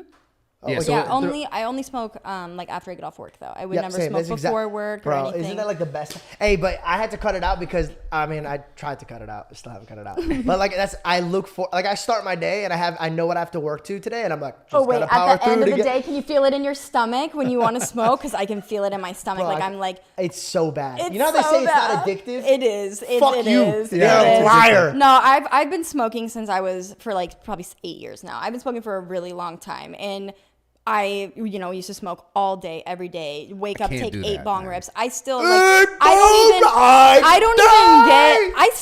don't get high anymore. Like I can smoke 6 blunts to the face, and it's just like a very maintenance at this point. Those are just special maintenance. people. Those are special. And so it's like I am the best co-host. I am someone who can like be you. a productive high person. Like I never would, but I could smoke a blunt and go to work and do a whole day's of work and be perfectly fine. And nobody knows when I'm high. No one can tell. Like really? I smoked 2 joints before this. Like Bro, you know? I'm wild. And she didn't invite me. By the way, you're Bro, glad, you weren't here. I'm glad okay, you didn't okay. give me the joint because if I smoke, I'm so quiet, bro. It's okay. No, I don't talk. Yeah. After you can I'll smoke with you after and this. then you can be quiet on the way home. Yeah. But he's driving you, right? Yeah, he's driving you. oh, perfect. Okay, cool. Your cameraman's got style, by the way. I found him like on you got a good Craigslist. vibe on you. He's found him on got some. Craigslist. I got my You cat swear on to God, Craigslist. The you best things come from Craigslist. You got your cat on Craigslist? Cat. It was supposed to be a Bengal, but it's just a tabby. I mean, it's cat. Craigslist. I paid $500 for it. And you thought it was a Bengal? A Bengal, yeah. Like a Bengal tiger. Those are like 20 grand, aren't they? Oh, they're around $5,000, yeah. But I Yeah, I said I need a camera guy. And I invited him to my house at 11:30 at night. so you want to die. No, I didn't think it Was through. your girlfriend home? Yes, everybody Oh my was home. fucking I put everybody in jeopardy, bro. Dude, like, I'm not even kidding. I've been trying so hard in my life to, like, remove any enemy in my way. Yeah. Like, it's an obstacle. And it's starting to become such a challenge, and I love challenges. Like, I used to do puzzles and all that shit. So now, like, somebody will piss me the fuck off. I'm like, all right, now I got to figure out how to make it. And it's so fun because, like, you could take that energy and be like, fuck this dude, I'm going to beat his ass. But, dude, hey, I'm telling you, it's so much easier in life to have no enemies. Yeah. You I can go agree. anywhere. Do you know how many times my friends have issues with everybody? And they're like, oh, we can't go there. Can't go there because they Yeah. there. And that feeling sucks when you're the one in the group who can't go somewhere because someone you don't like's there and now all your friends can't go. Like, you don't want to be that terrible. guy. No, you don't want to no. be that guy. It's baggage, dude. Agreed. And I have a huge rule, bro. If you have an issue with somebody, that does not mean I have an issue with somebody. Like, I'm cool with everybody, bro. Yeah, that makes sense. Don't fuck you. Nope, I have no issue with him. That guy, Tommy Figure, what's his name? The guy who wants to Tommy fight Figure? Jake? Tommy Fury. Tommy Fury. Bro, I went up to him at the airport and I was like, oh, what's up, man? And like, I shook his hand, and dude, the way he shook my hand. Oh, he was- Like he thought I was Oh. gonna like fucking hit him or some shit. Like he was very quiet, like didn't understand. He's like, that's Logan's best friend. Why is you saying? Most people are very cliquey. They can't be cordial. So it was He was very nice. new He to was him. nice or he was mean to you? He was confused, and then I had to explain Oh. to him, like, bro, like I ain't beefing with you. Like we're good. Like I'm Right, fine. right, Like, right. good luck with your career. Like I hope you do your best. And then he was like, oh, cool. And then we just started chatting it up. Yeah. But it's so funny, dude. Like Hollywood is like this clique shit. It's like high school. They're like, hey, dude, totally like high you're school. like part of them, dude. Like so, like get back there. And like you can't like not that intermingle. serious, It's man. like prison. Like you cannot mix with groups here, or you're like, weird. I mean, we intermingle. Well, he's fucking has a cheat code. Who's gonna beef with you? That's what I'm saying. It's like Who's this gonna is beef with you, bro? I saw you Vitaly have beef with you beef? for 30 seconds until he changed his Either of mind you. really quickly. Bro, did you see that shit? You made him sober for 40 seconds. Yeah, because he was not sober before he did that. who And Vitaly. who's Vitaly? he's a Russian hitman. He was a YouTuber. Is he still a YouTuber? Wasn't there some controversy around Vitaly? Why do I know that name? Yeah, some. I don't want to put it out there like Yeah, that. but okay, some never. shit- Did you Sorry, say he's some sorry, I crackhead? just don't know. No. Some shit happened in I thought you said some Miami. He crackhead. like got in some sort of altercation Okay. with someone. Okay. Yeah, I don't want to put. He's- his I don't He's like an remember, OG. but I've He's- heard the name before. He We were at a- started. He was like one of the guys that started on YouTube. Yeah, He's friends with 100%. Fuzi? Yeah, He yep, wa- they I used to mean, be best They friends. used to be friends. Yeah, They used to be friends. Very Okay. tumultuous All relationship. the YouTubers now used to watch them. Yeah, Fusi. They were like the Vitaly, OGs. yep. They started it. They were like Crazy. ground And we were zero. I was at a KSI That's versus Logan crazy. Paul, and then he got crazy, and I punched him, and then he was You like, punched somebody? "Oh yeah." Bro, Are they okay? Where they were, that was No, wild. like their face. Is it okay? Yeah. It wasn't like a. It was more like a "What the fuck are you doing?" punch. I think you would murder me if you punched me just I once. would never punch you. No, Brad would Hold on never a punch second. me. But I'm Dog, just saying, she's like, great. the fear, the force she's- behind a punch in the face from you, like, I would probably die, Here's right? the deal. It was like a "Why the fuck are you touching me?" punch because he was my friend. Like a- and he is my friend. Like he was someone that like I'd be Are you like, guys good now? Well, we were never. Yeah, I mean, afterwards, we were great. We were never really bad. It was just like, Wait, is he going to keep beefing Bro, with them? not 'cause Like, look, Bro, when he did that, you see me in the picture. I'm like, why? Like that was my face. I go, why would you do that? well, that's how I was feeling because like he was obviously. I mean, he's into shit. He was probably high. I don't know what the fuck he was on. And I was jokingly like, he was on the phone. This is how the story went down. He was on the phone like Snapchatting, being like, "KSI, you're," because he was trying to like get whatever engagement. "KSI, you're a pussy. Fight me." And I was jokingly behind him, like you could see the video on my vlog. It's like got, I don't know, 12 million views or some shit now. Life of Bradley Martin. Anyways, it's a subtle plug, but just go watch the video. I don't know what time it is. It's like a 2-hour long video. It's like a movie, but he's doing that, and I go, and this all on video. I'm jokingly like smile on my face, like, "Why don't you fight me?" Like this, like haha. Yeah. And then he turned around because it was like he was still filming his story, and I think he was like, "What the fuck?" Like almost like I ruined his story thing on the Snapchat. And he turned around and he's like, what the fuck? You're like this much pounds or whatever he was talking about. Like you were this much. And then he came up to me and I'm still smiling. I'm still like, yeah. All right. But the second he touched my neck, I was like, yo, I can't let you do that. So Wait, like he touched your neck. When you say touch your neck, what does that mean? He pushed me in the neck, like a neck push. Like imagine he went like this, like with both his hands and went like this. And pushed me. So immediately he just signed his death wish. He's immediately like, okay. I was like, it was like, what the fuck did you do that? So I hit him like twice. You know what he said in his head? He goes, I got a reputation to uphold. No, it was just like automatic. It's like a visceral reaction. Like, No, it was just automatic. It was just automatic. Like, why would you do that? Well, yeah, why would he do that? What a dumbass. I mean, like, that's the dumb. Would he reach up at you? Because it wasn't like I was trying to kill. Because if I was trying to kill the guy, I would have hit him and jumped on top of him. But I hit him like, I think it was 2 and then like 1 more on the side. You got him more than once? Well, it was like 1, 2, and then like maybe 1 as I pushed him off. But I didn't like jump on him and try to kill him. Because like the guy was nice. He's a friend to me. You know what I'm saying? So I was shocked. It was more like, what the fuck? And I hit him. Because it was in shock. It was more like, why the fuck would you do that? It was a reaction. Yeah. Just to like. That sounds like something you would say to the cops. Like No, it was so funny though. I 1, 2, 3 them. The funniest part about this is when I looked to the left. No. People say that you kicked him in the face while he was down and then took your pants off and shit on his forehead. Hold on. But it was like instantaneous. It was a reaction. No, The shit came out of my ass. I didn't mean it. The best part was this. I swear to God, I hit him. Boom, boom. He didn't throw any punches, right? I look up. The 2 security guards are like, yo, you good? And I was like, yeah, I'm good. And they're like, they kicked him out. Because I was like, yeah, I'm good. Like, I'm going to stay right here. Like, they look in my eye kind of. They're like, okay, come on, you got to get out of here, buddy. To the other guy, I swear to God, that was the funniest part. They kicked him out. And they looked at me like, nah, we're not kicking that guy out. Nah, he's good. He's fine. I got kicked out of one of Jake's fights afterwards. It was in, I don't know where, it was the one where he fought Gibbs. And my camera guy got lippy with the security guard. And I was like, yo, don't get... This is in Miami. No, yes. Oh, my God, I was there. Bro. Wait, yeah. Yeah, so some guys got in a fight. Then he grabbed him back. Oh, bro. He was recording the security guard. Mm-hmm. And the security guard goes, hey, I told you not to record. And he looked just like some other guy that he told. Because they all look the same, bro. Yeah. And he's like... dude, I told you not to record. And I literally saw his face. And he was like, what the fuck? Yeah. And he goes, you never fucking said shit. And I was like, I remember this whole thing. That? Why wouldn't you just say like, okay, and then just put the fucking camera away? The guys, you're looking up. The rule is you look up, you look down. Immediately, that's how it goes. He goes, blah, blah, blah. Bro, I'll never forget this. He fucking grabbed his neck, picked him up. I was like, oh, he's dead. Yeah. Grabbed him so hard, and then the other guy grabbed him too. His jacket was ripping. That's how bad they were pulling him. And I was like, yo, what do I do right now? Yeah. And I was like, yo, I got to get the camera. Because like that way we could sue them. If he like hurts them, I have evidence because he was recording. I'm like, that's what my mind was. Why don't you just pull out your phone? I don't know. Because you just heard where his mind was. Dude, I was in the middle of it. I know. I hear you. So I was like, yo. And also I wanted the footage of my vlog. And I was like, I can't let him take that shit.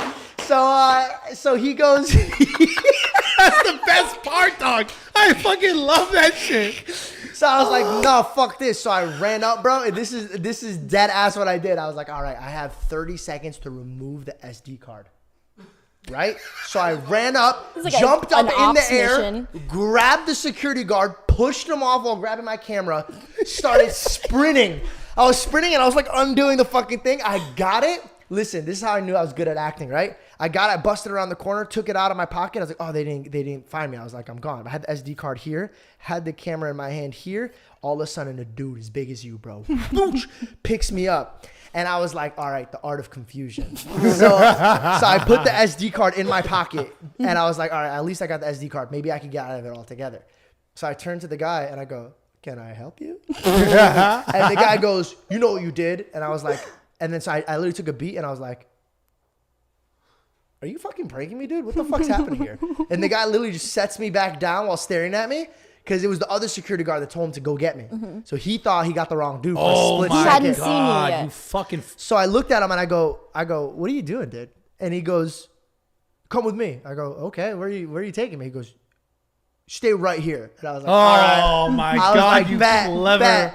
I was about to turn to start busting out running, and the dude busted around the corner. He goes, no, that's him. Grab him. And he goes, oh, you fucking got me. And he said that. He literally goes, oh, you fucking got me. And we're right back in. Picked me up. And then so like, dude, now we're face to face. Like he's picking me up, and I was like, yeah, but I got you, dog. I wish this was on camera. This shit is so Bro, funny. I was like, yeah, but I got you though. And he literally did one of these. Because he didn't want to laugh. He did one of these. He goes, I was like, I got your bitch ass. And then they just threw us out, and then nothing. They didn't beat us up or anything. But I thought I was gonna get rocked. So you wouldn't even do a fight on a friendly, cordial, just like you and your homie like are doing a boxing No, card. 'cause Like if you gotta fight, you just gotta friendly. fight. Oh, Bro, okay. I don't know. I grew up fighting so much. We were such stupid fucking kids growing up. Have you ever heard of a backyard boogie? Like you would go and put like $20 in some dude's hat in a backyard of like Phoenix, Arizona in the ghetto.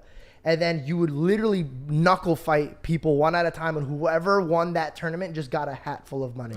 Oh my god, we had fight I night, never which is got the similar, hat. but I never got the hat, but bro, that's why when people are like, bro, you're not scared, because like if you ask Logan, we've been in some crazy situations, you won't see me flinch, because the rule is, bro, you could probably fuck me up. I've been fucked up though. Ain't no surprise to getting knocked out. I've been here before. Yeah. You're gonna have to fuck me up. If not, I'm gonna fuck you up. you seem scrappy. You seem scrappy. Bro, like, I like did so much martial arts growing up. I did Brazilian Jiu-Jitsu. I did Krav Maga for a little bit. Yep. I did Taekwondo. I did boxing. I did Muay Thai. So you're good on the ground, up, all that. I am and really fucking good. respectfully, you are probably one of the smaller guys in Yep, your group. I'll sneak into your bitch, you won't even know. Exactly, exactly. So, but that means you're a target. Like, a lot of men will just be like, oh, the small guy, let me fuck with him. All like, you gotta do as a Middle Eastern, if there's a lot of you, just go, Wallahu Akbar, and then they just fucking start running. They just start running. No, I need better advice. All right, I got a white little brother. Like, you want this? And then they bring their friends. I go, Wallah! They're like, and I was like, all right, just in case. Yo. So okay. Probably, do I have to cut that? Is that No, that's fucking hilarious. I don't know, bro. People are sensitive nowadays. No, that is fuck that. That's you hilarious. beat them up if they cancel me? Yeah, God, bro. I Just fucking every I would, house. bro. Like you unsubscribe. Yep, I'll fucking go door to door for that shit, bro. Straight up, fuck that. No, you but can't like, cancel them for that, bro. That's a good ass joke. Yeah, What but the is that your fuck? That's a good-ass experience joke. being the smaller guy? Like that you get picked on more? Because I have a little brother and he's not the tallest in his group, and he feels like he, gets a little bit singled out because people think he can fuck with them, and they can't. I don't know. People just fucked with me because they didn't like me. They had all nothing right. to do with Well. my size. Hold on. Speaking of the smaller guy, Yeah. Logan or Jake, are they gonna fight? I don't think they're gonna fight. Never. I think they do it the biggest fight, though. I think they would do it later in their life. Can you say who you think would win? That's what I want to know. Right now? I mean, I know that answer right now. Logan, right? I don't No, know, bro. no. Jake? Really? I Right don't know. now? I don't know. So here's the thing, bro. No, his hand's broken right now. Oh, not right now. So here's like not that like that. I'm talking about like if they're both healthy. Okay. I think they're both dogs in their own ways. But the one thing that I will say is like I was watching Logan train for Mayweather, and I was watching the way he was bodying these dudes, bro. When I watched him fight in getting ready for KSI, I don't know. It's not looking good for you, bro. Like it's like you're not the guy. Like as much as you want to be the guy, you're not the guy. But then he got it. He like started understanding it and really training. Yeah. And bro, I'm watching dudes that are like award-winning boxers. Are you just getting smacked to the canvas? And I'm like, oh, okay, he's the guy now. But after Mayweather, people are like, oh, I don't know. But it's like, bro, he fought fucking Mayweather, and he still lasted. But he's so much bigger, Bro, but Mayweather fought bigger people. And Jake, are they like if you were to see them online and then because online, I'm sorry, Jake Paul, so- you're kind of an asshole online. I don't know you in real life, don't know who you are. I'm just saying online, you just seem like someone I wouldn't. How get does along with. to you? How does Logan look online? I've never watched any of Logan's stuff other Really? than, yeah, I've never watched a lot of Logan's stuff. Got it. Logan matured so much. I don't even want to make this about Logan. This is about you Bro, right I'm now. so glad that shit happened though. Like, like people are like, dude, the Japan thing. I'm like, thank God, bro. Like, that guy was an asshole before. Yo. I mean, he literally like. He was a different person. Dude, I don't know if anybody notices, but we weren't even fucking tight around that time. Bro, he got like so fucking big for the world, but like respectfully, bro, he was young and he was so fucking rich and famous that it's like at what point you can't tell the kid to do anything. No, you It can't. felt- You he was, also like, hold on. numb. You He also didn't can't know. expect someone to know exactly how to move at that age in that way. Also, I have to admit something. Dude's a robot. Like, I mean it. The dude's a fucking robot. Like emotionally? No emotions. Like, that guy's like, oh, bro, like, if he knows that you're, like, for example, I'm his best friend, right? Like, if anything at any term happened that he needs me, I'll be on the phone. But if for 1 second he found out that I was bad for him in any way, I'll be out. Because he knows how to separate his emotions from his work. I'm telling you, when I watch this dude work, it's like watching Steve Jobs work or watching like somebody at a legendary level work. When I watch him unfold his plans in front of me, I get goosebumps. I go, what the fuck, bro? Like, this guy is 100 steps ahead of your idol. Like, he's the way he could approach something and he'll look at it in a perspective that me, you, and 5 other guys together will never be able to understand. And then he'll flip it and then he'll explain it to us and then we're all like, oh, fuck. I like that he explains it to you, though, that he shares that. He's the most with you guys. giving human being you'll ever met. Wow, that's cool. He's the most he does things like, you know how people in vlogs will do things and then they'll vlog it. 90% of the things he does for his and his friends will never vlog. He'll just do it because he loves us. And that's why I always put him on and I always tell people that's where I came from and shit like that because I'm proud of him. Absolutely. Yeah. But as like a viewer, I mean, I wouldn't know. And Yeah. What about Jake? Jake's cap, bro. He's all cap. He is acting like he's this dude who will tear somebody up. But I promise you, bro, if you had to call somebody and he had to have somebody in your corner, that dude's all love. Like, that guy's smart. And I secretly think, bro, like, it's killing him inside that he knows that this whole, like, version of himself is printing money. But, bro, like, I've had conversations with that dude where I'm like, the heart in your body right now is so much greater than people would ever understand. And that's why I think he has his girlfriend and his girlfriend could see past that shit, or his fiance or wherever they're at right now. wait, Jake has a girlfriend? Julia. Oh. Yeah. They got back together. I know nothing about anything, apparently. And she's just an amazing human being too, bro. Like, the way she loves him. A lot of people might think, oh, she's there because he's like famous. But, bro, she like deals with this shit and like puts it in front of him, and she's like wifey. Like, me and Logan look at her and be like, fuck, dude, Hell what a yeah. blessing. I'm glad he has someone like that in his corner. Like, I don't know him, but it feels like he needs someone in his life that'll tell him how it is, and out of love, out of care. By the way, so he's always had phases of groups of people in his life, and the people, his camp that he has now, bro, it's all love. They like not only love him, bro, but like when I walk around, they love me just because they know that he loves me. Like, the way that they approach each other and they give each other like room to grow, and they don't like hold people accountable for their mistakes. It's like, oh damn, like, you have a good group of people around you that are going to help you mentally develop into the adult that you are. I think both of them are in a perfect place in their life. And mind you, bro, these kids are so fucking young and so successful. I just want to know why Jake blocked me from commenting on his Instagram. Oh, I don't know. Did you chirp at him? Bro, but Did you chirp at him? Sometimes I chirp at everyone. It's funny. He probably didn't want you to ask him to box him or something. No, I don't think he was. I think he probably beat your ass. I'm just being honest. Like, in a boxing match. Yeah, I think so. Just straight up. In MMA, fuck no. No, bro, you just sit on him. Yeah. No. Both of them they're in a very, very great place, and they're both growing and they're both learning. They still have a lot more to learn and grow. But, dude, the life, dude, I've known them for 8 years, and I've watched them, and in 8 years, I'm like, oh, like, dude, you guys are like 80 at heart. Mm-hmm. Like, they've gone through shit, bro. There's things that Jake has gone through that he's never talked about in the media that I've watched, and I know that if I went through that, I would fucking be out. I'll be so out. I'll be done. And I'll be such a shit person. But they have some. I mean, it makes sense. The way they were raised, bro, was different. Like, shout out Pam and Greg. Yep. Greg did a lot too. A lot of people like don't put that into consideration, but the whole family's like fucking crazy to see on camera. You're like, what the fuck? And trust me, there's times in real life I'm like, what the fuck? But at the end of the day, like, they're a very, very, very teammates type of family. 100%. Yeah. See, but like, as someone who like me who is not involved in this, I'm just like a viewer at this point.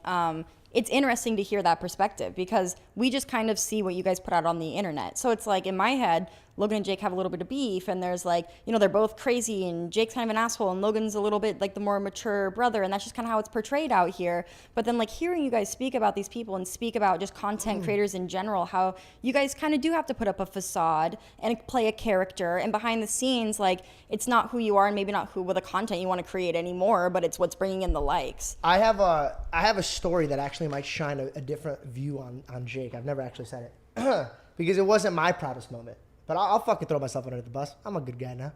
Not that I was ever a bad guy, by the way. But you know, like when you get somewhat successful, like right at the beginning, you kind of have like this cocky stage of your like. Oh yeah. Do you get what I'm saying? Of course. A lot of people online won't understand that, but it's just kind of like when you're in Hollywood and you get a taste of fame, you built this persona to you because you think that's how you should act now.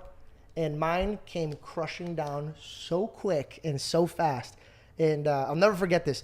It was me, Alyssa, Jake, Alyssa Violet, and a few of the Team 10 members, and we're walking. And was this when he was dating her? This is when we were at 1600. I don't know if they were dating. Okay. I knew they were all teammates though. And this kid ran up to Jake and he was like shaking. Didn't know who we were, right? But again, the people that are not even killing it were the cockiest ones. That's how it always goes, right? The people that are like, yeah. So we were in our fuck boy and fuck girl stage where we're like all hot shit. And this dude was like shaking and he was nervous and he was talking to Jake. He's like, Jake, I know you're busy, but and mind you, we all kept walking because it was at this point where we were like, oh, dude, we heard this story 1,000 times. We're just trying to get home. We're not trying to do this right now. Yeah. And like Jake, a random guy. A random guy on Got the street it. right before we get into the house. Yeah. We're all sick of it. And this guy gets it more than anybody and their mother. And he stops and he sits there and he listens to everybody, everything he says. And then he takes his card because he's like, oh, I want to shoot this thing. I have an idea. And so we go upstairs and I'm not going to mention who in the group was talking ill. They're like, oh, fuck that kid. Like what is he going to give us that we don't already know? Because he was like, I can help you guys do this. And we took it as an insulting, like, oh, you think we don't know what the fuck we're doing? Yeah. And we walk in and he goes, could you guys all do me a tiny favor and shut the fuck up? He goes, I don't know when the fuck you guys got so big-headed and such shit. Like, you guys are all stupid as fuck. And he turns to me and he goes, and you out of all people. He goes, who the fuck are you to say that guy is something? He goes, because weren't you sucking Logan's dick to get into this group? He's like, didn't you want him to hear you out? He's like, but now you're too big and mighty. He goes, you're never going to get success because you don't deserve it. And I was like, whoa. He goes, don't ever look down on somebody. And he just fucking goes into his room. And I was like, fuck. And I didn't even come with that much disrespect. I just had like a few questions, right? But he like shit on me, bro. Yeah. Like hard shit on me. And that shit stuck with me. So now when people like talk to me, I hear them out. I listen to every word they say because it humbled the fuck out of me. But that story of Jake, you'll never hear. Exactly. You'll and never that hear. person you'll never see. I would never in a million years, if you gave me a multiple choice test, say, oh yeah, Jake Paul did that one. Yeah. Jake Paul did that. Never. I would cross that one off first on the list. Process of elimination. Let that one go. You know, because he's just an asshole. But like, I mean, that's this in general. Like this social media is like you see what people put out. And obviously sometimes as a creator, you have to put out what you know people are going to engage with, right?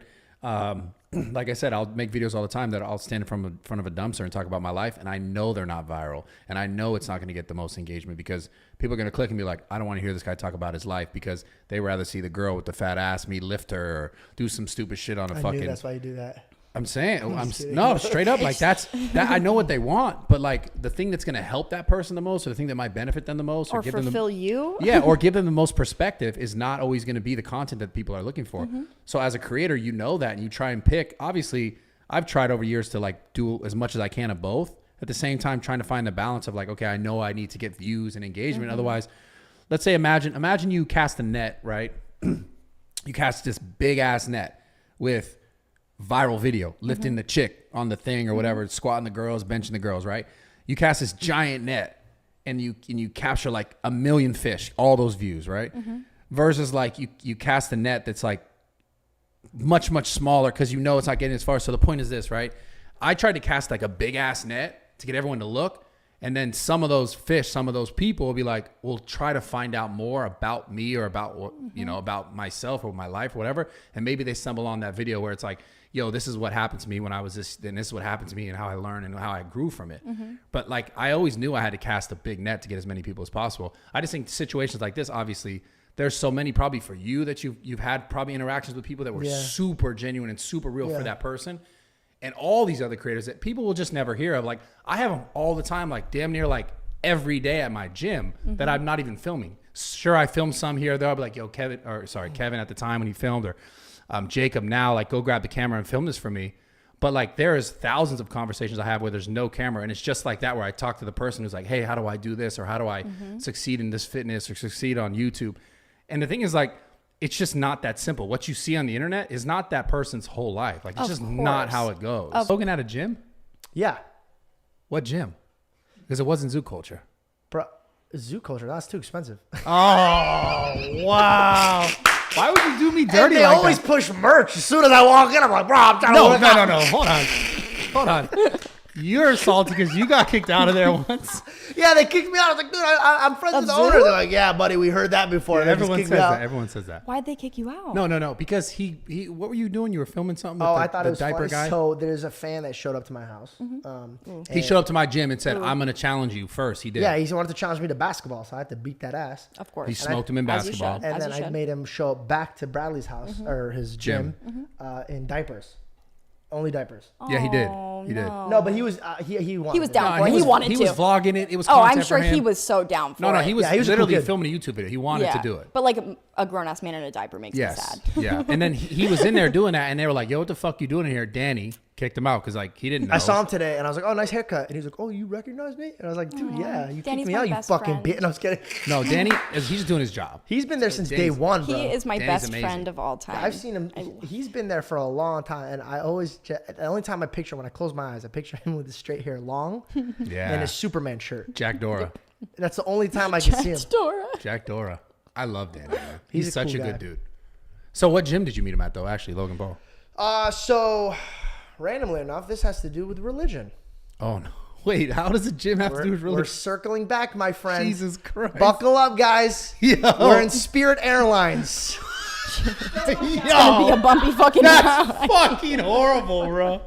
We're fucking too close. And to we're fucking- charging you for everything, Yeah. motherfucker. Yeah, oh, yeah. Including his membership, Yeah, Bob. we're like fucking this close to the fucking chair in front of it. Have you been in Spirit actually? Yeah, I just recently rode Okay, one. it's bad, dude. Let's not make this a Spirit Brand podcast. deal? No, not a Spirit Okay, airline podcast. so buckle up. you gotta pay for the seatbelt though. That's extra. Yeah. That was like a little moan you just did there. Did you like You it? said extra. Did you like I it? loved it. That's Okay, why I good. called attention to it. Wow. Go ahead. Continue talking about God. Come on. I saw the thing in her eye again. I saw the thing in her eye again. It became a heart again. So it was right around when I moved. It was like four months into me living there. I had a girlfriend at the time. 8 years ago, I had a girlfriend. And she broke up with me, but in the craziest way ever, bro. We used to fall asleep on FaceTime together every night. Oh, that's And I- Whoa, that's cute as fuck. love Yeah, that. every night, bro. That's Every really night we'd cute. fall asleep. And dude, you know what she looked like? She looked like Mila Kunis and Selena Gomez put together. Wow. Where's she That at? sounds amazing. Bro, and I got What's her working Instagram? I at was gonna Five say, Guys. can I get that too? Yeah, what's I was flipping burgers and getting that. Let's go. Let's go. I fucking love that No, shit. but Getting like, models since day one, it baby. makes sense. Yeah. You treat women well. I can already tell you treat women well, and that matters. Like more than anything, that fucking matters. It's very hard to find a man where you just like feel confident in that relationship. I tell them, I go, yo, listen, it's like be a gentleman until that bedroom door's locked. facts, absolutely, and then fucking disrespect her. But Disrespect. Slap her up absolutely, a little bit. you know? absolutely. Choke her a little bit. Okay, back to Oh, I'm just saying. just spit in her mouth, punch her in the eye. Give her the punch her. panda, come Never in one close eye, fist. give her a Wait, black wait, eye, wait, another hold on. one. What the fuck, Bradley? wait. What? Never Do the close Donkey fist. Kong where Steve will No. will be hiding in the closet, will come out and kick her in the fucking jaw. Never, What the ever fuck? close fist, my guy. Never. Oh my gosh. Why? Jesus. It's okay if she What? says it's okay. No, definitely We're not. skipping No. through that one right Yeah, now. we gotta skip through that. I can't That even one- be in the frame with that We're one. skipping because no, that's a no. No, George don't goes on a abuse women. podcast saying he Don't beat abuse women. women. I go, what? Don't do that. Don't do that. But I mean, consent is key. If you have consent and you're comfortable, do whatever you want. That's all I'm saying. So I'm in my apartment, and I wake up, and I used to call her Pookie. Pookie. Yeah, so I wake up, I was like, oh, good morning, Pookie. That's cute too. And I turn over, and she's like fully dressed. wait. What'd she call you? That's I gotta know now. Well, at the end, she called me asshole. Okay, no, but you didn't have a nickname like Pookie? No, I gave her Pookie, and she I don't know if she called She me. called you daddy. We'll leave it at that. Come She on. called me daddy. Okay, not that much though. She go daddy. Okay. Ew. She was like Ew, I Indian hated and that Mexican. so much. So I was like, Pookie. She's like, yes, daddy. No, I yawned. I turned over, and she's like fully dressed. That's And I'm bad. like, why are you up so early? And she's like, yo, we need to talk. And I was like, okay. And she's like, I'm leaving you. And I was like, yo, and that was the only good thing I got going on for me, bro. That I remind you, I was flipping burgers. Previously, I was jobless. I was working at an internship where I'm not gonna say the studio because that's fucked up. Okay. I'm not East West. And perfect. Fuck them. And the studio guy was like, yo, Justin Bieber walked in and he goes, I don't remember the technician. It's like an assistant technician, and this guy was an asshole to me. And Justin Bieber walked in, and I went to go say hi to see if he remembered me because I performed at his concert. And so I went to go say hi, and he goes, "Oh, that's Justin Bieber. You don't say hi to Justin." He goes, "You go back to cleaning the toilet." And I was like, "Oh, okay." Oh my god. So like this was my life around the time, right? And so she leaves me, and I'm like, dude, she's just being like dramatic right now because I was in a toxic relationship where breaking up and getting back together was like normal. Mm-hmm. And I was like, I'll just take a shower. By the time I'm done showering, she'll be good. I come back, and I call her number. And it's like, boo-doo-doo. I was like, what the fuck? I was like, this girl changed her number? I go, what did I do? I didn't do anything, right? And so I was like, oh my God, this is fucking crazy. And I called my mom and dad, and I started crying. I was like, yo, I need to get a ticket back home right now. I got to go meet her. I fly back to Arizona, go to her house, completely abandoned. What the fuck is going on? Wait, this is fucking tripping me out right now. Just wait, bro. Like, I go to her house. She doesn't live there anymore. I talk to her mom. This is the next day? Like, how far? Bro, the same day. Same day? I flew the same day. Okay, this is So weird. I'm like, I'm there. Her mom's like, she's not here. I was like, well, then where's she at? And then, like, I'm trying to find her. Like, can't find her. She's gone. No number, no address. I don't know what the fuck's happening. So I cry a little bit more, start crying. I take the flight back home. And then the next day I get up and I have like nobody to wake up to. And bro, like, let me paint you a picture of how lonely I was. I would go to the grocery store to pretend that I was shopping.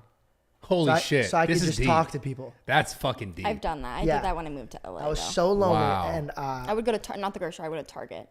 you know my best friend now, his name's Greg, the one who wrote my movie with me. He's like, he manages an apartment building, and I literally made him become my best friend. I found out all of his favorite desserts and shit like that, and would always make them around the same time he was coming in. So like I prepped that shit. It was fucked up, but whatever. Yeah. So I'm lonely as fuck, and one day I went grocery shopping to talk to everybody, and I was like, you know what? I'll just cook myself a meal. I started to pick up shit to like do shit to make myself happier, and my apartment was half of this bedroom. It was a tiny apartment. Right. And all my furniture were from like Target or something cheap. There were Or like nothing. Letgo. I was really poor when I first moved to LA. I would get stuff off Letgo or Facebook Marketplace and stuff. Yeah, I was only here for an internship, so my mom and dad are like, "Yo, we're not dumping money into your place, bro. Like, you're gonna make with this." And I made myself a meal, and I turned on Friends, and I was like, "Oh, like, life's good." And I put my meal, and my table broke, and it shattered the meal that I made for like an hour. Nice. It's a great story. Blacked out. I took the thing and I fucking smacked it against the TV. Took the TV off the wall, threw it at the fucking what are the Sliding glass door? Or? Yes, but it wasn't glass. It was like the cheap wood thing for my closet. Busted that shit. It didn't break. Then I kicked it, broke it in. Then I broke like my bed frame. Like I broke everything in the house. Anger. And I literally sat there, and there's literally not one thing in my house that's like working. Yeah. And I was like crying, bro. And this was at the point in my life where I was like, all right, great. I have a dead-end job that I hate, that I'm not even getting paid for. My girl just left me. This dream of coming to LA is not happening. How old were you? What age was this? 21, 22. Okay. Yeah. And I was like, bro, like I'm not, I haven't gone to college. I didn't do anything. Like, what the fuck am I doing with my life? And I just started crying and crying and crying. And then I remembered my mom would tell me, she's like, you know what? Like, during these things, you could either listen to the devil or you could listen to God. But in these times of life, you have to really dig deep and be that good Christian and do what God wants you to do. God told you to go to the gym. So I washed my face, and in my heart, That's me too. bro, It's full circle. I told you, I looked you in the eyes, I go, dude, God just wants us to work out. So I'm washing my face and I'm crying, and in my heart, dead ass, it was 10 minutes before the gym closes too. That's how wild it was. Listen, the gym is one of the best places in the world. I just want that to be known to everybody for Which so gym many things. do you go to the most? Well, I go to my gym the most, but regardless, regardless though, like any gym, just having that in your life is so fucking important. Not just physically how you look, but how you feel, how your brain functions. It really changes my day if I don't work out. Yeah. It's good. Wrestling match. Let's do it right here. Oh, on the concrete? I was thinking right here. No, let's run it right here. No, I was thinking like right over there. You should run it here. No, but right there would be like way better. No, right there on the mat. I've been trying to sell the Addison. I'm thinking like right there. Might as well just run it here. Listen, I didn't make this happen to get people hurt, bro. I just want a nice, safe That's actually exactly what you said. Just, single tap, first person to tap. I'm the ref, bud, and honestly, you fucking violated a lot of shit with Addison. It's getting fucking, I'm sick of it. There's a perfectly good zoo spot right there, and you get like... Yeah, let's get the logo in it. That's what I'm saying. Get the logo in. We should do it here. Let's run it right here. This is a very dangerous area to do it. That's eyes. It's not a good look in his eyes. I would not want to stare across those eyes. Here. Come on, Brett. Come here, Brett. Come on. No, let's run it here. Let's do it right here. Do it right here. Right here. Do it right here. Yeah. He ain't fucking around, boy. I was gonna shake your hand first. There you go.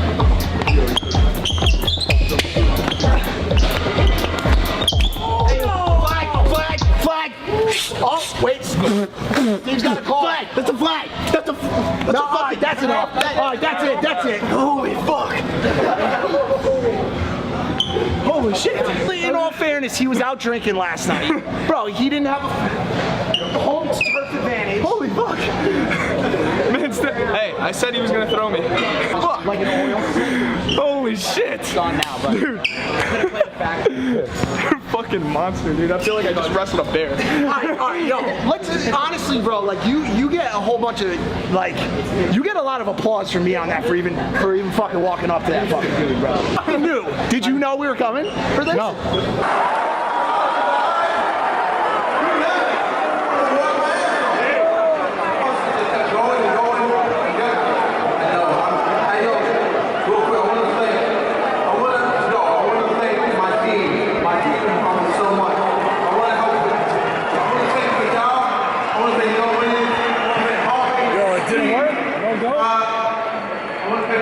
As soon as shut the fuck out of here.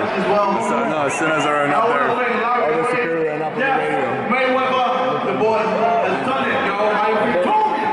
Just take the picture, take it aside. You have to go.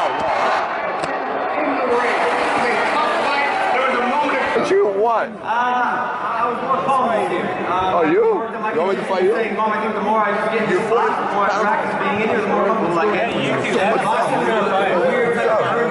What's up, bro? That's all it was. Oh, shit. Being knocked out initially, and that was wiped away as well. We're going to take a look at that. Hold this. Let me know how you feel about it. We're connecting the shot. Did you think maybe that this is going to be your Put your hand off of him. Hold this.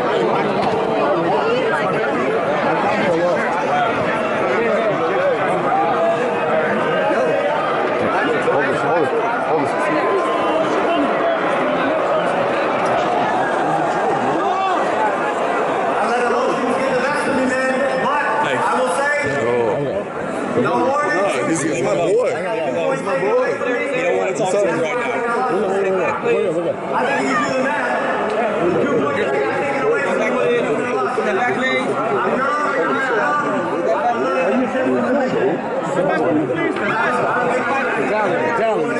Come on. What do you mean? I gotta go. Why? I didn't put my hands over. That's my boy. Chill. I gotta go. Chill. That's my boy. This is, what are we saying, around 30,000 calories? Yeah.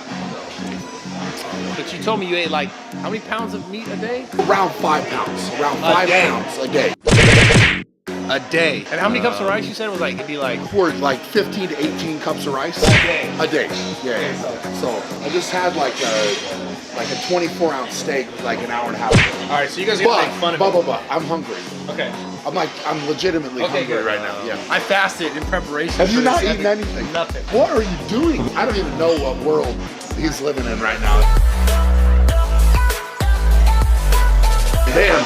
It's almost time. Here, you can start. Okay. What the fuck is Larry at, man? What? Before we get into this, what is the nastiest thing you've ever eaten? I used to make tuna shakes. Right, so like cans of tuna mixed with orange juice. Oh! Blend it up. just down the hatch. The citrus that like kind of masked the tuna. Yeah. But you definitely didn't want to smell it. Like don't smell it. It was just like just get it done. Drink it. Yeah.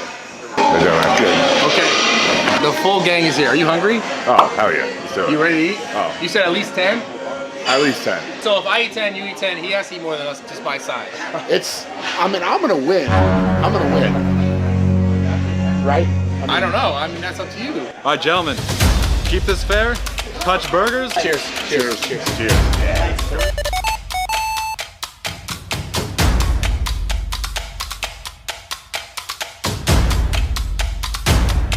How many is this so far for you? 3.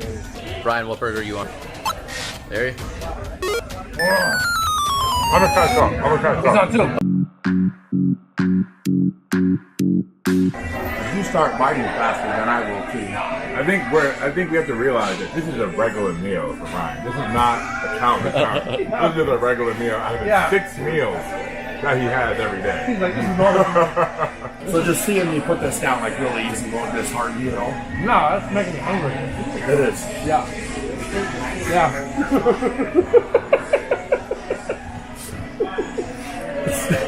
It's so good.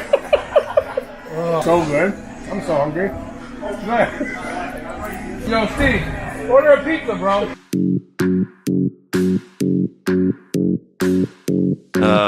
Burger number what? 5. Is that 7? Fuck! Come on, 6. Are you really? Yeah. The 5 is gone, man. Your counting's all up. 5, 6. No. I'm on number 6. I fucked up, man. I've been eating onions. It's more fiber. I handicapped myself twice. Bro. He's just like... I just glanced over at Larry, just like disgust. Oh, yeah. The correct thing to do in that moment is to put the food down and then start pacing back and forth. Right? Now you psych yourself up like you're gonna lift a big ass weight. Let's go, Larry! Let's go! You know what? Yeah. And now you feel better. It like went through. Yeah. It like went through. But you gotta focus the like energy on the food. So you're angry at the food. Yeah. So like That's this burger big. took my girl, is what you're trying to say. That burger's like keeping you from setting your next PR. Okay, that's more realistic, yeah. You know what I'm saying? Like, even worse. Like, Even potentially worse. Yeah, that's a lot worse. Another level of worse. I'm gonna kill this burger. But legitimately, like, I would do that when I was trying to. So you're not joking? No. Oh shit. Not playing. Like you guys were playing, like that was. I would do that by myself just to get more food down. You swear to God. I swear. Whoa. Yeah. Next level.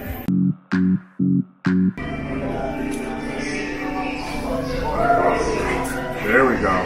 See that face, guys? There we go. Come on. Another bite. Come on. Motivation. It's a moment of truth is what it is. You know what someone told me? What's that? It said, be great. Be great, baby. I'm gonna fucking be great. That's what I'm talking about. I'm gonna fucking be great. What number was that? Oh, I can't be in the presence of Brian's son and not push myself to eat more. After hearing how he gets psyched up for him, like, no, I can take more. This is the best burger I've been eating the whole night. What? This is 8. Right? That's 8. Not You know what's crazy?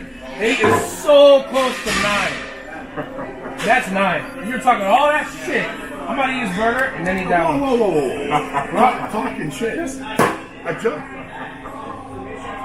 just said I was gonna eat more than you. That's what I said. Okay. Well, be ready to keep eating, my friend. I do not want this. No, you don't. I do not want this. I don't want to eat this. Oh, shit. Oh, damn. Rolled my ankle. You didn't see that?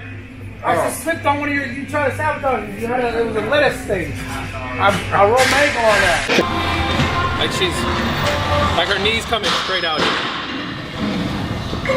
Oh, that's perfect. Because I've seen people do it and they go like this. They're like here. Yeah. Right? She got her knees 90-degree straight. angle. I mean, everything needs to be aligned. Solid. All right, your turn, Brad. All right, let's see if I can do this. I don't know if I can do it. You good. I got this, bro.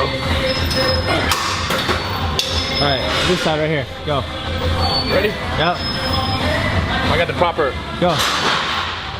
Right. All right. I think you need to like move your knees in more. Yeah, you need to be more and like hamstring. Now put this one in. Yeah. Your knee needs to be right under your hip and your hand needs to be right under your shoulder. No, not too far out. Okay, there.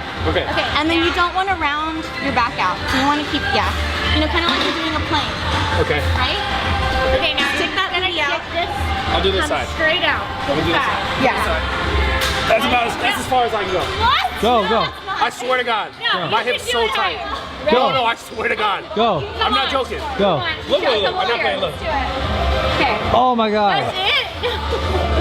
Yo. Oh, my hip's so tight. Why is it so tight? Bring it out. I don't know, man. You gotta loosen up your hips for sure. Look. I'm not playing. I'm not. No, like I know I'm normally joking and stuff, but this is how far I can take it. I'm gonna do it far. Okay. What? No. Come on. Higher. There you go. It hurts so bad. It hurts so bad. No, I'm not playing. Why is it so tight? Because you're Maybe, tight. no, I think she's just really flexible too. Yeah. Yeah, because guys, do what you can. And ladies, do what you can. The idea is keep your knee coming straight out to the side. She did perfect form. Yeah, she was like, Yes. There you go. That's better. Better, right? Better. yeah? Yeah. Better? Yeah. Better. I gotta pee, bro. I really gotta pee. I'll be back. So she's gonna show us She's gonna show us a stretch, a hip stretch. to help you with the dogs and fire hydrants. Yeah, to help me do the fire so I can pee properly. I don't even know if I'm not gonna do that. I can't do it. Yeah. All right. So what is it? Okay, we're using a foam roller to do a myofascial release on your hip flexor. Okay. So we're gonna stretch your hip flexor so that now you can get more motion on your fire hydrant. Yeah, because your fire hydrant sucks, bro. Thanks, man. No, You gave all your effort. Such a good friend, bro. It's constructive. Yeah, you really helped me, dog. Constructive. Yeah. Yeah, thanks, Kev. So it's like you suck, but you could do it and you can get better. You guys wonder why I make fun of him all the time. Bro, shut up, dude. Mean. Dude, you just gotta do this and you'll be good. Fine. Okay, show me how it's done. All right.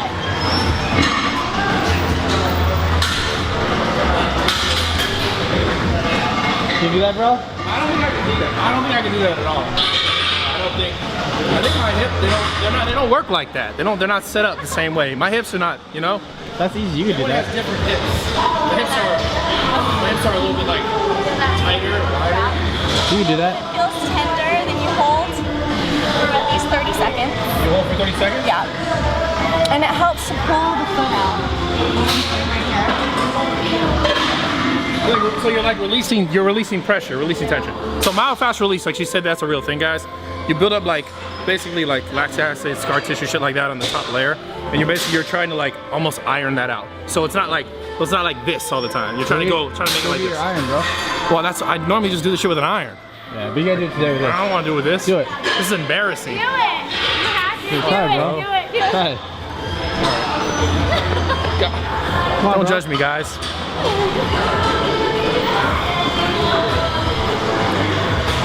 Okay, get on there. Okay, now put that one down. Put your knee. Okay, now roll forward. Oh shit. And where up. Put this up. Oh shit. Oh shit. Now That roll does really hurt. forward. Ah! No. Ah! Feel it? Ah! I don't know if it's good. Okay, now roll. Now where it's tender, stop in that one spot. All right, right here. Feel it? Yeah. Great. How's that feel? I feel slightly violated a little bit with my knee way up here, but I'm not playing. I just feel the Right. tenderness in my hip. I definitely feel it in my hip. Now just roll it out. Ah. I'm gonna roll it.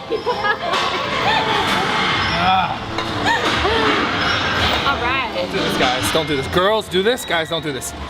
I mean, they can do it though. Yeah. It feels weird. Feels weird.